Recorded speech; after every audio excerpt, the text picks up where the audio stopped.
Okay, ding dongs. If you don't subscribe to Jeremy Ice and Fire, you're gonna spend the night in the box.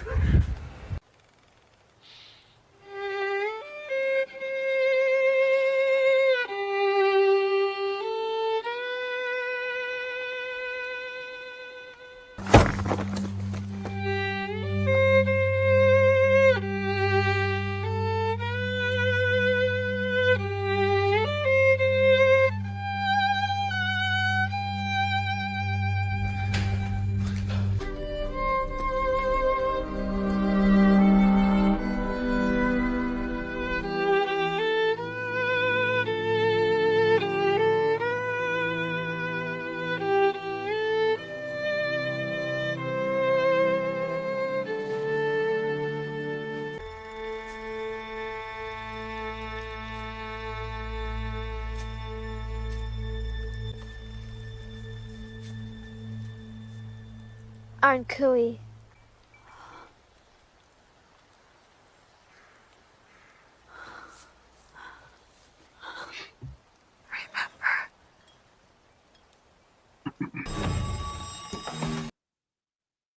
And welcome welcome all to the Fromville Hour on this very, very fine Saturday evening. Now, usually right around this time, we would be counting down the wait, counting down the next 2.5 hours or so until the new episode would premiere, and then that would lead right into our watch party. But as I'm sure most of you, if not all of you, probably know by now, MGM Plus has decided to take a week off of From, and we will not be getting a new episode this week due to the holiday, from what we have been told. And From will resume its regularly scheduled programming next week on the 31st. That is when the show will return. But this week, we are without a new episode, guys. We are without a new episode. We are smack dab right in the middle of season 4, halfway through, still have the second halfway to go. And here we are. We are in a holding pattern until the next episode drops.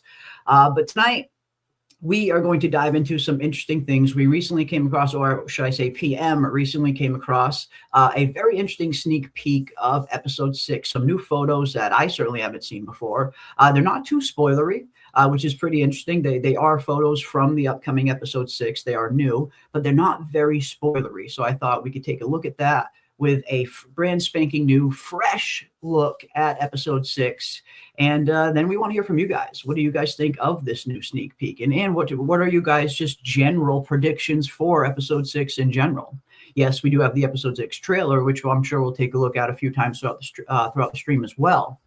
But we want to hear from you guys as well. Where do you think this show is going? Where is the second half of From going to take us? And where will this season ultimately end up? It's hard to believe that we are already halfway through, but here we are, folks. The midway point is here. Yeah, it's really exciting, right? And I love what you guys are saying in the chat. It's really unfair that they take a break Right. because the From residents, they don't get a break, okay? They don't No. get holidays. They don't get a Nope. break. They No don't sick even get a days. Christmas. No No. Christmas. They do the celebration of the day that they got there, which I thought was weird. You know, if you want to add evidence as to why Donna is very strange, she likes to celebrate the day they got there instead of their birthday. I would Yeah. go for birthday, but okay, that's Yeah. interesting. Let's Um, celebrate the day my life changed forever in the worst possible fucking way. That's a great celebration. yeah, so you could add that to the list, right, of Donna's shady behavior. But Yeah. it gives us time to really dissect the episode that they just Yeah. gave us, which I thought was amazing. They, I think that they knew the Uh-huh. family is going to need time to digest the fact that we just gave them the answer, meaning Mhm. they have been reincarnated, all of these people, and thousands, apparently a ton more. A Are lot Tabitha of and Jade. information. So we Mhm. probably just needed time to let that soak in, right?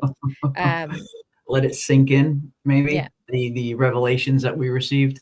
I mean, we did get some interesting things confirmed, right? I mean, so you do have a point. We got some things that we have really been theorizing on for a very long time too. Theories that had been kind of old, a long time into the fandom, that were very much confirmed in terms of the all of the previous visions that Jade has been seeing, which we have been talking about for a very long time, wondering if they were all of his previous incarnations. That, of course, was confirmed to be true.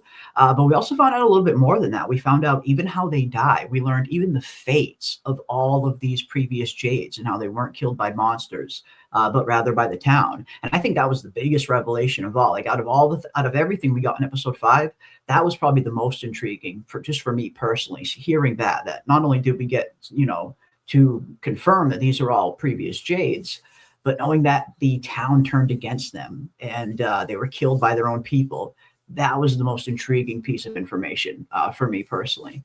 And I think just because I think it adds a very interesting kind of ticking time clock over Jade's head, where, I mean, can you imagine what it would be like to go through life knowing how you're going to die and wondering, how do I stop this? How do I set my life how do I set these course of events so I avoid getting this fate that all of the previous me's have suffered?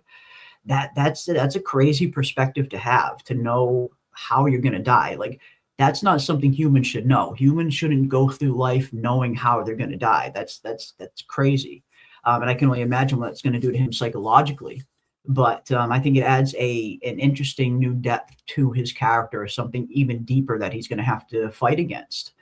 This fate that he's going to hopefully hope to avoid. Yeah. And I have to wonder with the memory. I know with the memory, feelings came back, Yeah. and knowledge as to what happened to him came back. So Yeah. is he looking at it as, me, Jade, I'm going to cease to exist once the Mhm. town takes over and kills me? Or is he looking at it as my original self, right? His original self. Does he feel like his original self Mhm. integrated with all the other parts of him? Mhm. And then if he does, not that it wouldn't be such a big deal, but I mean, it's not his first rodeo, right? It's like, Yeah. here we go again. The townspeople are going to murder me. Here we Yeah. go again. So, not saying that it's, nice by any means, but Yeah. they've been doing this over and over. At a certain point, you would think that the shock would wear off. And I think if any version of Jade can manage this knowledge, it's probably this Jade, Mhm. because the version of him was already encountering information and from that wasn't scientific, but he Yeah. was open. Like when he talked about the soul, and he said, Yeah. you know what? Our souls may be trapped here. Because if Mhm. you believe in energy and the laws of, thermodynamics, was it? Yeah. Energy cannot be created or destroyed. So he was already open to different ideas. I And think that he'll was figure it out. and I think you're right. And I think that was one thing that was interesting about Jade's character very early on, is that, he was similar to Jim in the sense where they were both men of science. Like, they look at things from a scientific standpoint, a technical standpoint, and they look and they think, how do I solve it? Jim's views never really evolved. Like, his kind of stayed a little bit rigid. He was constantly looking at things from the scientific angle. Where Jade, once he started seeing that symbol, it's like he opened up his mind to the mystical kind of possibilities of it. You don't chase down a symbol, a mystical symbol like this, to try to find out what it means for as long as he did, if you're not open to a broader explanation for things than just the scientific one that you know. So, yeah, I think that was a very early sign that Jade was very much capable of evolving beyond what he was when he first arrived here, which was just this tech bro, to this kind of deeper individual that really has layers and multifacets to him, multifaceted. And I think that's been fun. I think out of all the characters, I think Jade has evolved the most from season 1 to now. He's changed so much from who he was. And that's been so fun to watch that change. And again, I think this episode in particular, episode 5, is going to be another one of those episodes where it's going to be another catalyst for another change for Jade. Because again, I mean, you're never going to be the same person going forward now that you know exactly how you're going to die. He's never going to be the same. So I think it's going to be interesting to see how he's going to handle that going forward and how it's going to change him. I mean, this is dark, right? But let's get dark, because this information is part of the summary that they gave us for Yeah, the season. In the yeah, summary, they say there's going to be information that is given to us that we are going to wish, and the characters will wish that it didn't come about. yeah, And I think it's not just, I understand he's going to die and this is a horrible death to experience, but what I would be concerned about is they're going to find out what happened to my child, what I did to my kid. They're going to find out that what I did maybe was so bad, because it has yeah, to be bad. Whatever yeah. they find out isn't just going to be, It's, oh, well, Jade was totally against it and he tried yeah. his very best to save his child and he couldn't. You wouldn't Mm, kill him for that. The town mm, wouldn't turn on you for that. They would turn on you if you had more to do with the sacrifice, right? yeah, Like, they wouldn't add insult to injury by saying, "Oh, poor Jade. The town took his child, sacrificed him in front of him, and the entire time he could do nothing about it." exactly. If No, they're it turning has on to be you, that means that they found out that you did something really bad, bad yeah. enough for them to wanna murder you with their own hands, tear you apart. So, that's what I would be concerned about, and if he has the memories, I would be concerned about what I've done. Yeah, I think it's going to be interesting to find out just exactly what happened with the whole sacrifice. And are we going to find out some kind of darker truth that yes, that maybe the original Jade and maybe the original Tabitha, maybe they were in on it at the beginning. Maybe this wasn't something that they were against from the very start. Again, I feel like the fact that one of their children was one of the children that got sacrificed does make me wonder if, yeah, maybe they were in on this at the beginning. And after spending so much time with the children, they developed a bond with them and they couldn't go through with it in the last minute. And they changed their mind right before the sacrifice happened and tried to save them, but failed. And then, as you mentioned, got killed by their neighbors, got killed by the town. Of course, why wouldn't they get killed at that point? I feel like that would fit even more. But yeah, I think that would be a very interesting aspect to add to Jade and Tabitha's character. You know, at this point, they're going at this from this perspective as they tried to save the children and failed. But I think that would add another interesting kind of depth to their character if they were to remember at some point, like, holy shit, our original versions were actually in on this at the beginning. Yes, they changed their mind at the end. They tried to save the children at the end, but they were still in on it at the beginning. I think that would add Mhm. a very interesting layer to their characters and just another kind of aspect of guilt that they're going to have to deal with. I mean, you have to think. I always make fun of the townspeople. I say, like, Bikini Bottom, which is the SpongeBob mob, the Yeah, town in yeah, SpongeBob. They are notorious for just wanting to burn down the buildings. They're always ready for a mob. Um, Fromville is equally as bad. The townspeople are not thankful. The townspeople are very disrespectful. The townspeople are ruthless. I mean, we have your enemy, Roger, right? yeah, And his behavior. This is the type of people we're dealing with. However, I would have to say, if most people in the town heard him say this horrifying story of my child was taken and my child was murdered, and this is something that has happened to me, you yeah. wouldn't kill him. He's a victim. You would try to help him. Okay, how can we help your child? What do we need to do? But if it turns out that you did something horrible to your child, I think not only from Bill, but the community at large, society and the real world would hurt you. If you hurt children, people don't look kindly upon that. Whether you're in from or in the real world, you're gonna get it. So Mm. I have a bad feeling that Jade and Tabitha participated more than we are led to believe.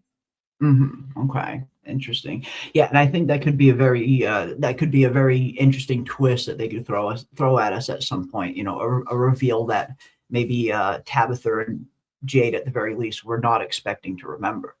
And yes, it was a previous life. It wasn't exactly them doing it themselves, but they are reincarnated from these original couple. So you know, it feels like each one of them, a part of them lives in them. It feels because the way Jade described it, at least the way David Alpay described it, about how not just getting all of these memories kind of downloaded into him once he found out who he was, but all the feelings kind of came back with it as well.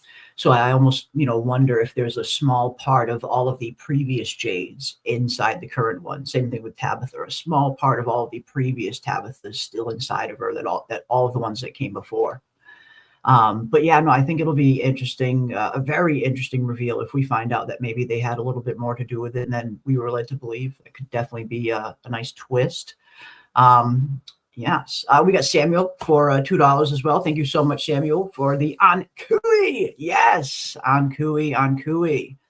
Ankui indeed. We are all trying to remember. We're all going to have to try to remember episode 5, because by the time episode 6 comes around, it will have been 2 fucking weeks later. So we're going to have to Ankui the fucking show itself.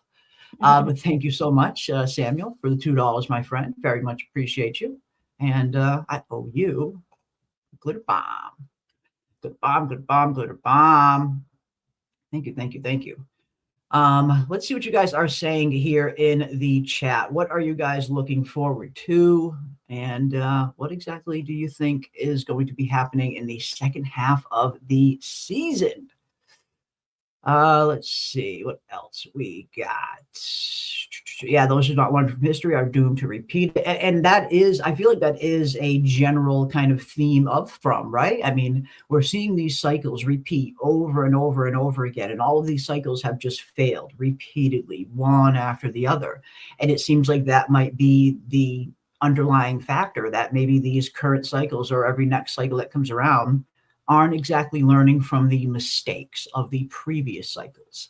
And I think that's why a lot of us are hoping that this current cycle that we're in right now are finally going to be the ones that actually kind of break this thing. I mean, why else set the story at this time period? Because yeah, I mean, that's what, and I think that has been Jade and Tabitha's kind of journey, and that's probably going to continue to be their journey in season 4, them learning as much as they can about history, about their history and all of their previous lives, so they know not to repeat all the mistakes that those versions made, so they can finally be the ones that actually break this. So yeah, it's a huge theme. Yeah, I think when you look at From, again, gushing about the show, but when you look at From, you can interpret From in many different ways. It is criticism on a lot of different topics. It is commentary on religion, commentary on community. It is commentary on society, and also, like you stated, history. We know that that is a big theme that writers like to include in their stories.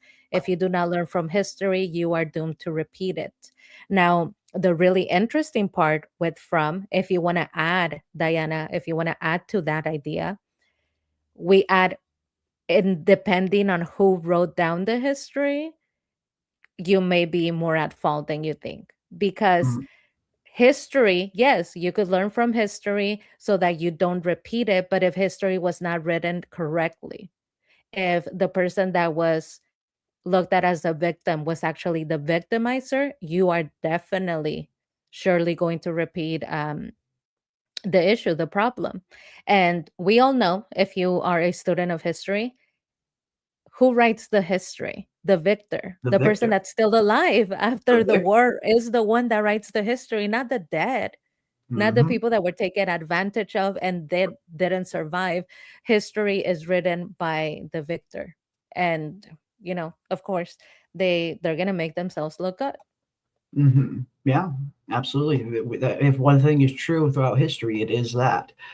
And I think this is a very interesting twist on as well. And I actually like this different moves. I actually don't different move says, I actually don't think they changed their minds. I think their reincarnations just forgot that the Jade and Tabitha, the original Jade and Tabitha, set this up for their own immortality. But the immortality is their reincarnation. That's a very interesting twist on it. I got to say, I have not heard that twist on it. This is a new theory that I'm hearing, or at least a new one for me anyway.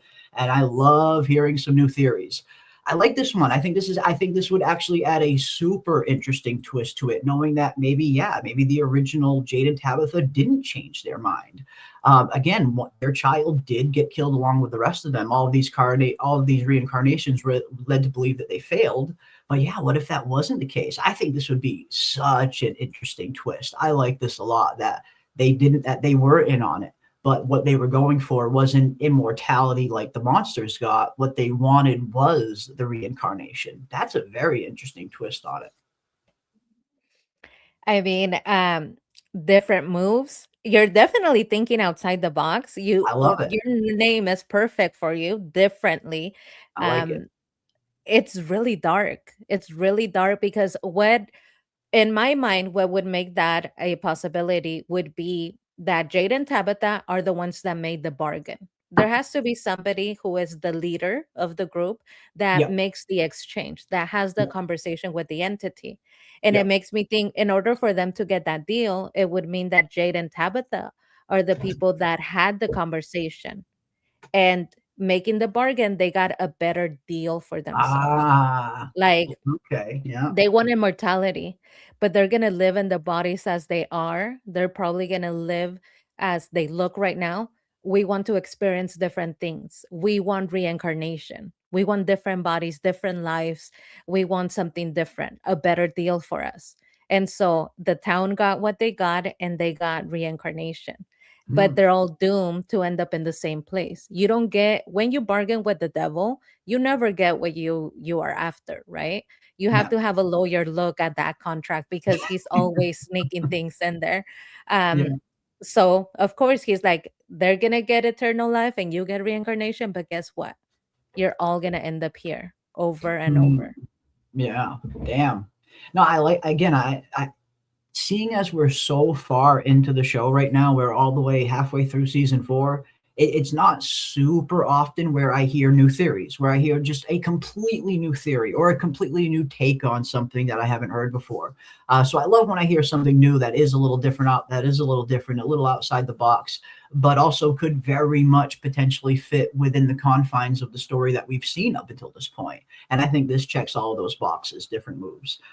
So yeah, no, I think this is a cool one. Again, I like hearing some new stuff. Love hearing new theories like this. That maybe the originals were actually in on it. Maybe the reincarnation is what they bargained for.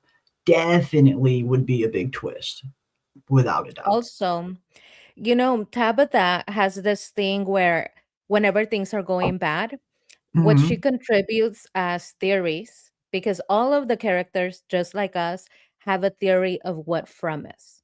They themselves are asking, what is this place? Why are we here? And whenever Tabitha speaks as to her opinion on this place, her opinion on Maine when she went to visit Henry, it was, am I being punished? I'm being punished and nothing is real. And this isn't really the real world. I'm being punished. Why is it that she feels this guilt, this massive, immense guilt, Mm. unless you subconsciously know that you've done something You did bad? something wrong. Because what Yeah. type of person just immediately says something bad happened to me, I'm being punished? Yeah. Unless you did something is nagging at you. I would Something just think deep like, down. Mm. exactly. I wouldn't think I'm being punished. I would just think like Acosta when she said, "You guys are all bad people. Maybe this is happening to you because you're all bad people, but I'm not. So I need to get out." Yeah. No, I mean, again, it would.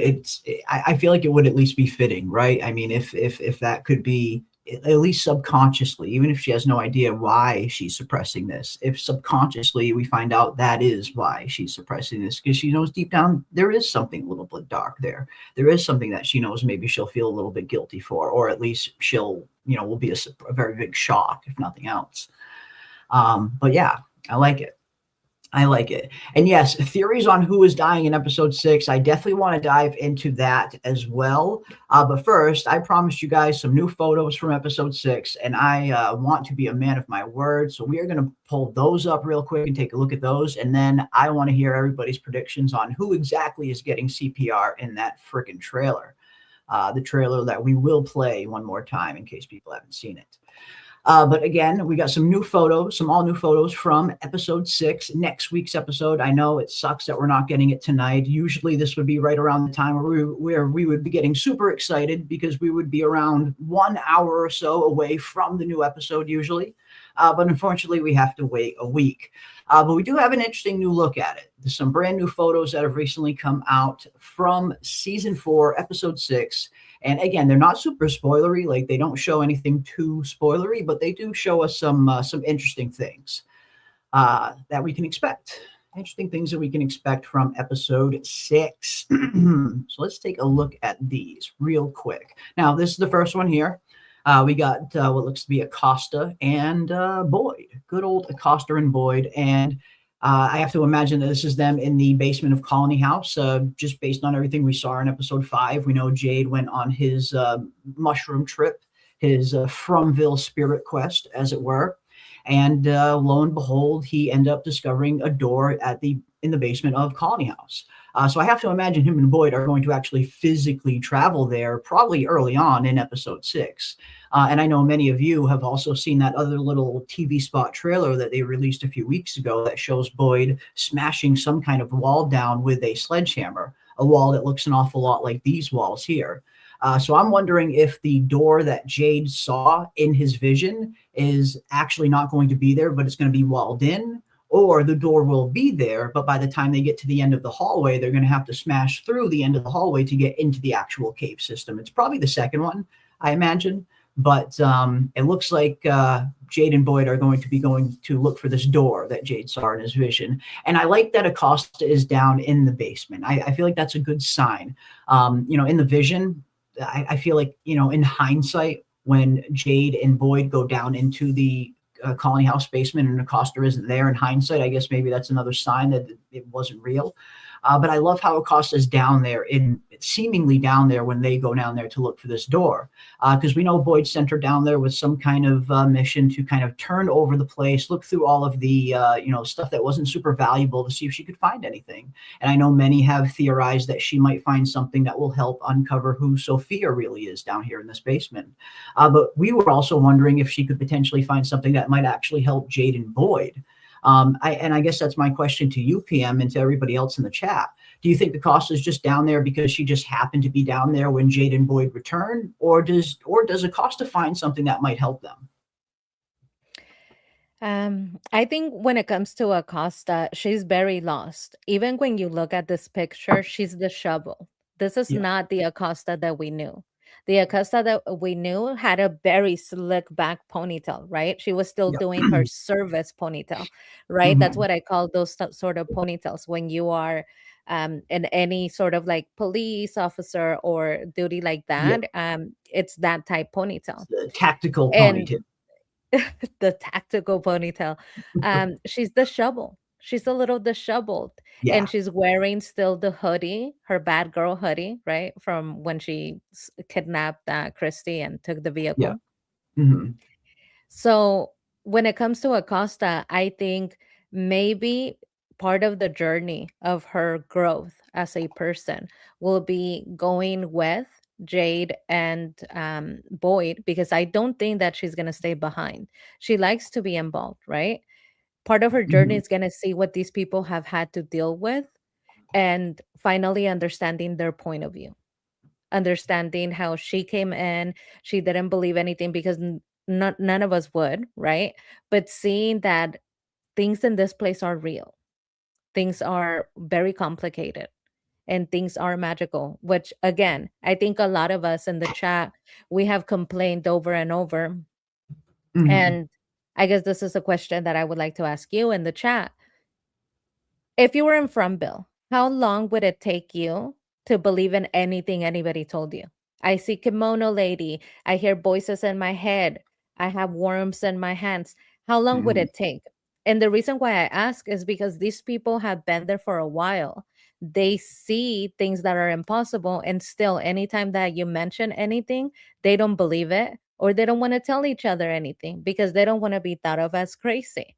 I'm thinking as soon as I'm not able to get out, I believe everything. It's like if I'm stuck here, I believe everything is magical. And if you're telling me there is a kimono lady, there's a kimono lady. Mhm. Yeah. Yeah, I mean, I guess what is the point where your brain kind of accepts it, right? Where your brain starts to think, okay, maybe these people are telling me the truth. Maybe everything they're saying is real. For me, getting stuck in this place in general would probably put me on my way there. But I think seeing the monsters, like actually seeing the monsters with my own two eyes, that would probably convince me, like, okay, this is some different shit we're into here. I mean, right? Seeing the monsters. I think as soon as I'm like trying to get out and I can't get out, I would be like, yeah, they probably have tried everything. The monsters would just be the cherry on top. But I like what the chat is saying. The chat seems to be in the same vibe as you, seeing the monsters. How can you Mm. deny that, right? Seeing the monsters would definitely make me run inside and be like, hey, whether it's real or not, I'm not going out there. The only psycho that we know that was willing to risk it all was Randall. He wanted to go out there with the monsters. He did. Randall's reaction to the monsters was really funny. I mean, his scene in the bus, still to this day, is one of my favorite scenes of all time. Like when he's just telling off the fucking monsters, "I'm not afraid of you. Get back here." I don't know. It was just super funny to see someone behave like that because we've never seen someone do anything like that with the monsters before.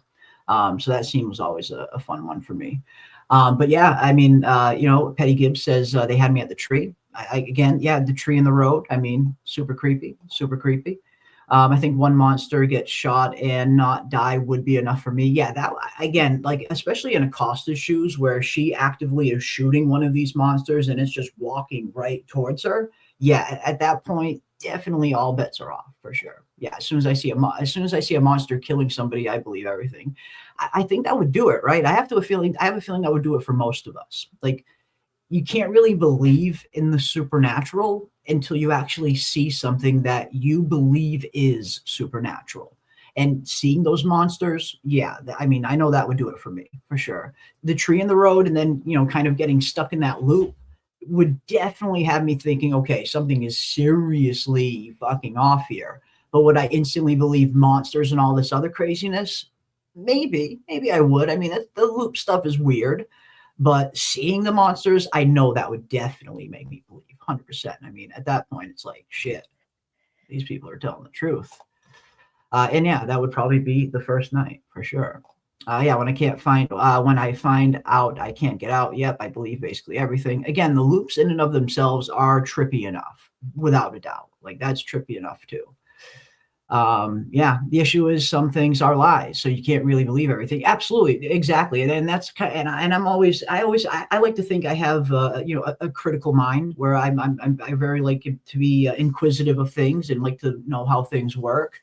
So yeah, I mean, if I was stuck in this place, I don't know if I would just instantly believe everything they would tell me. I would want some confirmation for myself, right? Trust but verify is kind of my attitude. You can trust but verify. Make sure you verify. But yeah, it would be seeing those monsters for sure. Yeah, as soon as I'm stuck. Costa saw the monsters first night. She was freaked out. Yeah, I mean, it led her to freak the hell out and led her to basically shoot up the town pretty much and kill poor Nikki. Just guns blazing. Acosta. Call her Acosta. That's still hilarious to Yeah. me. She's funny. Acosta, when you think about it, she's given us a lot of scenes that are just pure comedy. That killing Nikki and then going up to the door and knocking and saying, "Let me in. I'm a cop." Like I'm the Mhm. cop that just killed her. The Let me cop who in. just killed your friend. Let me in. I want to shoot up the place too. But then I also wanna when she's when she's like driving the ambulance and he's like, "Hey, we need to pick up Ethan," Christy says, and she's like, "He'll be fine." And she's talking about how this is hell for all the people and all this and that. She literally thought, if I am gonna get out, he doesn't deserve to get out with me. Yeah. She's so funny. Oh man, yeah. Awesome stuff. And what is up to Doug? Welcome, Doug. Yeah, I mean, and I know, and we keep seeing a lot of comments in the chat of, I know, we're all bummed that there's no episode this week. I am too. It sucks. It definitely sucks. But at the end of the day, it's one more week that we have one more week that we have with this awesome community to kind of dive into all of this craziness together. So while it does suck we don't have an episode tonight, I'm hoping it'll be worth it when we get it next week. Hoping it will be worth it. But yeah, Boyd and Acosta down in the basement of Colony House definitely is looking like we're seeing them go down to find that door, is what I would guess. That would be my guess. But up next, we have this one of Jade, and it looks like this is also Jade down there in that little weird kind of hallway that goes to the hallway down in the Colony House basement. You can always kind of tell the Colony House basement from the brick layout, pretty much. It's very recognizable, stands out. But again, I think it's going to be interesting to see what they're going to find down there. I mean, in the vision, of course, Jade gets down to the end of this hall and it leads him somehow into the caves, which leads him to the original sacrifice chamber. But is it going to be that simple actually in the real world? That was a vision after all. So I think it's going to be interesting to see what's going to be at the end of this cave. And will it just lead them right into the caves? Is that why we see Boyd using the sledgehammer to kind of break the wall so they can get into the cave system? But or is there a possibility that this will lead maybe somewhere else, I guess, is what I'm wondering. I'm thinking that it's probably gonna lead to where Jade believes it leads, because these are downloads, if you will, of his reincarnated self. So I tend to believe whatever he saw. I know he was on mushrooms, but I do Yeah, believe that in fact is how he's going to find the place where the children were sacrificed, yeah. because we have seen it with other characters, like with Julie. When she was story walking, it was down in the caves that she was hearing the children scream. Um, he himself has seen the children while he wasn't on mushrooms and he wasn't high. He was sober. He went out there and he saw the sacrificial stones. So I tend to Mhm. believe that he is correct. They're going to Yeah, find whatever they're looking for. It's probably, like you stated, it's not going to be as easy as opening the door like it was in his mushroom trip. yeah, yeah, That's probably why Boyd is using the sledgehammer, yeah. and it's gonna require a lot more work. Also, they're going during the day, which great, because if you go at night, yeah, the monsters are not there, but they could get you. They're awake, they're feeding, or whatever it is that they're Mhm. doing. They're attacking, hunting. um During the day they're sleeping, but we have seen they're light sleepers, Yeah. or perhaps not actually. Maybe I'm Well, wrong, it because depends. remember when Tabitha was like, "What is this place? Victor, tell me." They didn't wake up, not once. They Yeah. slept through all that noise. They did. They did sleep through all that. I feel like we get a little mixed results there. I feel like with Jade and Tabitha, with Victor and Tabitha, yeah, the Tabitha was making tons of noise and they didn't wake up. And then when Victor went down, I believe when Victor goes down there with Henry, they end up waking up. So yeah, I don't know. Maybe it's just luck of the draw. I guess it's hard to know how deep a sleeper they really are. But yeah, like you said, they Tabitha was certainly didn't wake him up, and she was being loud as fuck. Loud as fuck. And it looks like Doug has been on a meditation retreat. Awesome, Doug. I mean, stress can definitely get to all of us. I know it certainly gets to me every once in a while. I'd love it. I think I need a good meditation retreat every now and then. But I hope you're feeling better, my friend. It is awesome to see you back. Welcome, welcome. Yeah. It's so nice, Doug, to know that even demonic entities get stressed out. That way we don't feel so Even yeah, bad ourselves. Even yeah, demonic entities need to take a beat sometimes and like go indeed, meditate. indeed, indeed. Even Fromville entities need a break every once in a while. This is very true. This is very, very true.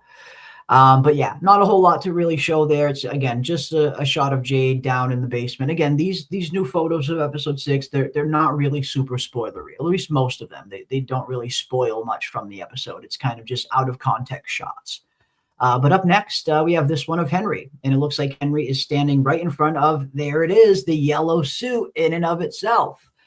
So I think this is going to be an interesting scene. Why exactly does Henry in front of the suit? Why does Henry want this suit? What exactly is he trying to do? What is he hoping to achieve here? But I think this is very interesting because seeing the reaction that Henry had in episode 5 in our previous episode, to the Man in Yellow, once he found out what the Man in Yellow did to Miranda, I have to imagine this suit is always going to represent, one of the worst memories in his entire life. one of the worst things he's ever heard in his entire life. So I'm looking forward to seeing what this scene is about. Why exactly is Henry even next to the suit? He's looking angry. Doug, he's gonna beat you up. He's looking like he's really angry. He has He's a like, little you bit ate of my a wife. rolled up sleeve. Oh yeah. He's looking angry. I think he's gonna want to find the men in yellow because Like he they want wants to revenge. avenge. Yeah. Ooh, okay. I think he's gonna want to avenge his wife. Now, there's an issue with Henry. We were discussing this in the chat on your last stream with Ravener. But Yeah. I was discussing with a couple of people in the chat. He never once asked, okay, my wife was eaten by the men in yellow. Victor, can you please tell me what happened to my little girl, my Eloise. daughter? What happened to Did Eloise? this also happen to her, Victor? Nope. Yes. He does not ask. He does not ask. He only focuses on, oh, this happened to my wife. Tell them, Miranda. Victor, tell them what happened to my wife. But he doesn't ask about Eloise. Mm.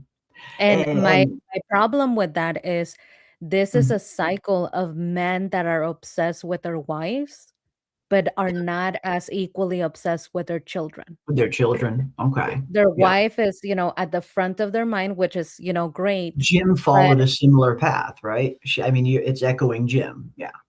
it's echoing Jim. Um, but it is the children, right, that are the most in need of protection, that are the Yep. most in need of you being the adult and making sure that, they're okay. And if they're not okay, then you take on that responsibility. I want to know what happened to my little girl. Did Yeah. this also happen? Because you showed me your mom's grave and you showed me Eloise, remember? Yep. And now you're telling me a different story. So I need to know, my little girl, do I care about my wife experiencing this as an adult? Yeah, I Of do. course. But Yeah. you know what I care more about? What would terrify a parent? What would make you want to die inside? Is your little girl experiencing that? The men in yellow eating Eloise. At least your wife, she's an adult, but your child going through that. So why isn't he asking? I just think it's a little weird, a little Yeah. shady. I don't Mm. understand why he doesn't ask about Eloise. And, maybe this mirrors the parents and from. The parents and from were more interested in themselves and each other than they were in the children and their well-being. So perhaps maybe that's why we see this um, pattern of these men that really love their wife and each other, Mhm. but not so much their children. Yeah, I mean, I did see a lot. I did get a lot of comments in the comment section of our previous stream. During the Henry section when we were talking about Henry, a lot of people were also echoing that same sentiment. How come Henry doesn't bring up Eloise more? How come Henry doesn't ask about Eloise more? So you're not alone. You're definitely not alone. I have seen a lot of other comments echoing similar sentiments as to why Eloise isn't brought up more. And yeah, I mean, I definitely get it. Miranda is brought up a lot more than Eloise, for sure, for sure. Is that by design? Maybe, or is it just her not being thrown into the details? I guess. But yeah, you're not the only one that has noticed it. I've seen a lot of comments saying similar things, for sure. And yeah, as Nicole says, just tell us, Doug, did you eat Eloise? I don't Right. think we're going to find out. I don't think it's going to be that easy. I don't think, but I applaud the effort. I do applaud the effort. When Henry and Victor went down to the caves, was it daytime when they confronted the female monster? Yes, it was. Yeah, when Henry and Victor go down into the caves, it was still light out. Or it was light out when they left. Yes, I believe it was still light out when they exited as well. But yeah, I'm pretty sure it was daytime. Quan, pretty sure it was daytime. Let's see what else we got. Let's see what else we got. Scrolling down. Man in Yellow used to sell Miranda and Henry LSD or pot. I'm sticking to my theory. Maybe he was the one who started this whole thing. He started the entire cycle right from the very beginning. And that was even giving Miranda the LSD she needed to see the visions in the first place. Really making sure the story goes where he wants it. Maybe, maybe. So if Tabitha is Miranda and Jay is Christopher, Jade is Christopher, yes, then who are the children? Who are their children are reincarnated as if Ethan Victor is reincarnated? Again, this is another big question that a lot of people have had. Are there other characters that are reincarnated from previous characters? And I guess we really just don't have an answer yet. Yes, from what we're told up until this point, we know that Jade and Tabitha have been reincarnated every generation and they always get brought back here. They always get pulled into Fromville. And now we're even finding out that it's seemingly the children that are pulling them into Fromville. But that's been the question everybody else has been asking. What about the rest of the town? What about everybody else that is stuck here now? What about everybody else that was stuck here in all the previous cycles? Are they also reincarnations of previous residents? And again, I'm not too sure. Again, the show really hasn't answered anything along those lines yet. But I guess that is the question. Is it just Jade and Tabitha that are reincarnated from previous lives? Or is everybody reincarnated from previous lives? And if so, who are the others reincarnated from? The original settlers? I mean, a lot of them seemingly turned into monsters. I would find it hard to believe that they would have reincarnated descendants. But then again, you never know. But that is one question I see time and time and time again. Is Ethan a reincarnation of Victor? Is Julie a reincarnation of Eloise? Like we hear that often and often. But I still have no idea. Again, the show hasn't really indicated anything to let us know that there are other reincarnated characters. Hmm. I don't know anything. Like all of us. We What the just hell don't do we know. know, right? We don't know. However, I would have to theorize with the information that we have now that it is only Jade and Tabitha that are reincarnated. The children that Tabitha has with Jim, Julie and Ethan, or has had with others. We don't know if in her other lives she had other children or not. And the reason why I believe this is because it took a bargain with the ancient entity that, like Mariel says, preys upon us and feeds on hope. It took a bargain for them to have reincarnation. They didn't just get this, right? I think when it comes to the bargain that they made, the monsters got eternal life. They got reincarnation, but it took making that bargain. It took making that initial sacrifice. And I don't think that the bargain was like, from now on, any descendants or any family that you have outside of here will benefit from reincarnation. I think it was just the people that were offering the children at the time, which is the townspeople, just you. That's it. If you have an aunt, cousin, or somebody outside of from, this doesn't apply. It's just you. You're giving me your child and Jade and Tabitha. We are Mhm. making a deal. So I'm giving it to you only. But, then again, it could be anything. The Mhm. reason why I think they're not reincarnated is because Ethan is alive and so is Victor. So Exactly. how is Yeah. how is Ethan a reincarnation of Victor if he's alive? But Yeah. also, I think you guys know I've been talking about this. I believe that the architects of From are the children. Now, the children, they're not going to trust an adult if the adult gather them up, put them in cages, and then Yeah. sacrifice and kill them. I'm not going to Mhm. trust an adult, but guess who I'm going to be maybe looking more kindly to? A Mhm. sibling, a step sibling, Yeah. somebody that is, my mom's child too, maybe not with my same dad, Jade, but Ethan and Julie. You're probably going to look at them as, people that you want to take care of. So when the little boy in white makes sure that Julie is okay or says hello to Ethan, I think it's because they know that's my half sister. That's my half Mhm. sibling. I want to take care of them, right? That's Yeah. why I think she can story walk because she Mhm. is a sibling. Okay. Interesting. Interesting.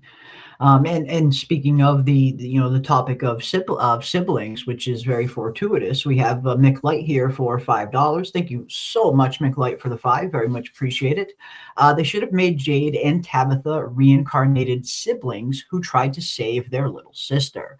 I mean, I suppose that would have been an interesting storyline as well. That probably would have been just as interesting, or maybe even more. Yeah, again, I like the idea of it being parents trying to save their child. Just because the whole idea of parents even getting into the mindset where they were even okay sacrificing their child in the first place is super intriguing. Just in terms of like what exactly brought them to this choice. What did this entity promise them? What were the circumstances that they were living under? Were they forced to make this deal? There's been a lot of talk, a lot of theories about this original family maybe facing something like a plague or something disastrous where they were kind of had no choice but to make this decision to save the rest of the town. So that's one thing I want to see. I mean, I think siblings trying to save their other siblings would also be super interesting as well. But yeah, I something about the parent child aspect of it makes it interesting just for the simple fact that like what kind of drastic measures did this entity have to use to get parents to agree to sacrifice their own children, to go against your very nature. I mean, humans are hardwired to protect their young. You're going against your very programming by harming your child. So I guess my whole thing is I want to find out what exactly were the circumstances that led the original settlers to doing this in the first place. How did this entity convince them, and what were their living, arrangements like? Were they facing some kind of famine, some kind of plague? What exactly was going on with these original parents? Why did they agree to do this? Or was it just simply born out of a selfish want and desire to be immortal? It could very well just be that simple as well. But whatever it is, that makes it kind of interesting for me. I kind of want to find out what drove the parents to even making this choice. But no, them being siblings would also have been an interesting story too. Yeah. MacLight, I want to know a little bit more information. So allow me to ask you this. Why would it be better if they were siblings? Is it that you don't want them to have been soulmates? Is that something that is off putting? Because I know that that is off putting for a lot of people. A lot Mm. of people really like the family structure with Tabitha and Jem. And Mhm. so, them being soulmates who then are going to try to save their child, that's off-putting. So I just want to know more as to why. I like the idea of siblings because then it's children caring and saving other children that grew up, right? Because they're adults. But I like the idea of giving the children power that they can save themselves or their siblings. um so just answer in the chat why you believe that that would be better. Now, Mm. when it happens, as to what you're saying, Jeremy, why did they do this? I think that there is a third option. Unfortunately, it is something we might not want to admit about ourselves, about humanity. People in real life historically have sacrificed children. Oh yeah. Real. This is not fake. It's not made believe. In our real world, historically, we have a lot of different cultures all Hmm. over the world that practice child sacrifice. Yeah. Many that we've covered And in depth. Yeah. yeah, It's and real. It's harsh, but it's real. yeah, the reasoning behind it wasn't, oh, I'm so selfish, or, oh, Yeah. there was things that they were asking for, but a lot of it was a cultural idea that gods needed sacrifice. An So a offering. deity, right? It's religion. It is religion after all, right? It is their personal belief of having to sacrifice something in order for God to give you rain or give you crops or give you whatever it is that you may need. And they accepted that in order to live, they believed this sort of exchange needed to happen, right? So I think that with Tabitha and Jay, it could have been something like that, especially if this goes back thousands of Yeah. years. like Jade said, if this goes back that long, then we are talking about a primitive culture where they might have believed that the deities needed sacrifice. Now, when you talk about sacrifice, you must give them your best. A lot of people, they would give young women, right? A virgin. A lot of other people would give them their best athlete, their best player, their strongest person, right? You have to sacrifice something good. You can't give them the worst of the community. Now, what is the highest, you know, person that you would value? Children, right? That is Mhm. probably what you would love most, what you would offer and say, this is a huge sacrifice, children. Children are your future. Yeah. I mean, right? So if you're talking about sacrifice, that's why they sacrifice children routinely, and it was for religion. For example, Tlaloc, the Aztec god of rain, if you wanted rain, you needed to sacrifice children. That's what they believe. So they sacrificed children to Tlaloc, the god of rain. Now, it wasn't just a sacrifice, that wasn't good enough. If you wanted it to be a good omen that you're going to get a lot of rain, not a little bit of rain, you would, tears of the children were an indication of how much rain you would get. So doesn't that incentivize the people to make them cry before they kill them? It does.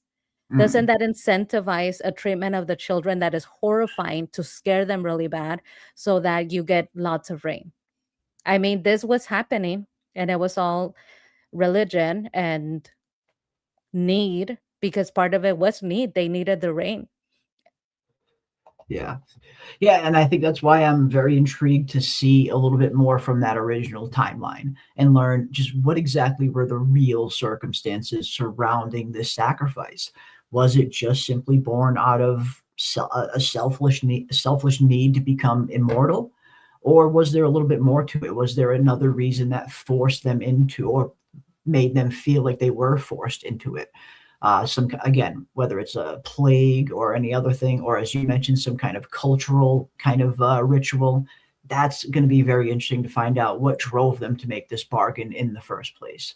Was it just the entity manipulating the parents into making it, or did the parents have other reasons for doing it? And I think that's why I want to, just one of the many reasons that I want to see the original timeline so much. We're learning little bits and pieces about this original group here and there, but it's always through dialogue and exposition. We've never actually been there. We haven't actually gone there. We haven't actually seen flashbacks of that original group. So I really hope we do. Again, I like getting some answers. The answers that we have gotten this season have been pretty interesting, pretty revealing. But they have been through exposition at the end of the day. It would be nice to kind of go to these places. And I really hope that we're going to, at some point in the second half of season 4, maybe some kind of flashback to the original timeline. I hope that's not something that they're just going to save for season 5, which they could, but I don't know. I guess we'll see. But for me, I really want to see this original place. We haven't even seen the original Jade and Tabitha yet. We don't even know what the original Jade and Tabitha look like. We don't know what their original names were. We know nothing about them still. So hopefully by the time season 4 is over, we'll have at least a few more of the pieces of the puzzle. And I think we will. Yeah. I definitely think we will. I think the second half is going to be the best half of the season, It's hopefully. got to be. It's got to be. Right? It gotta be. Please. Please.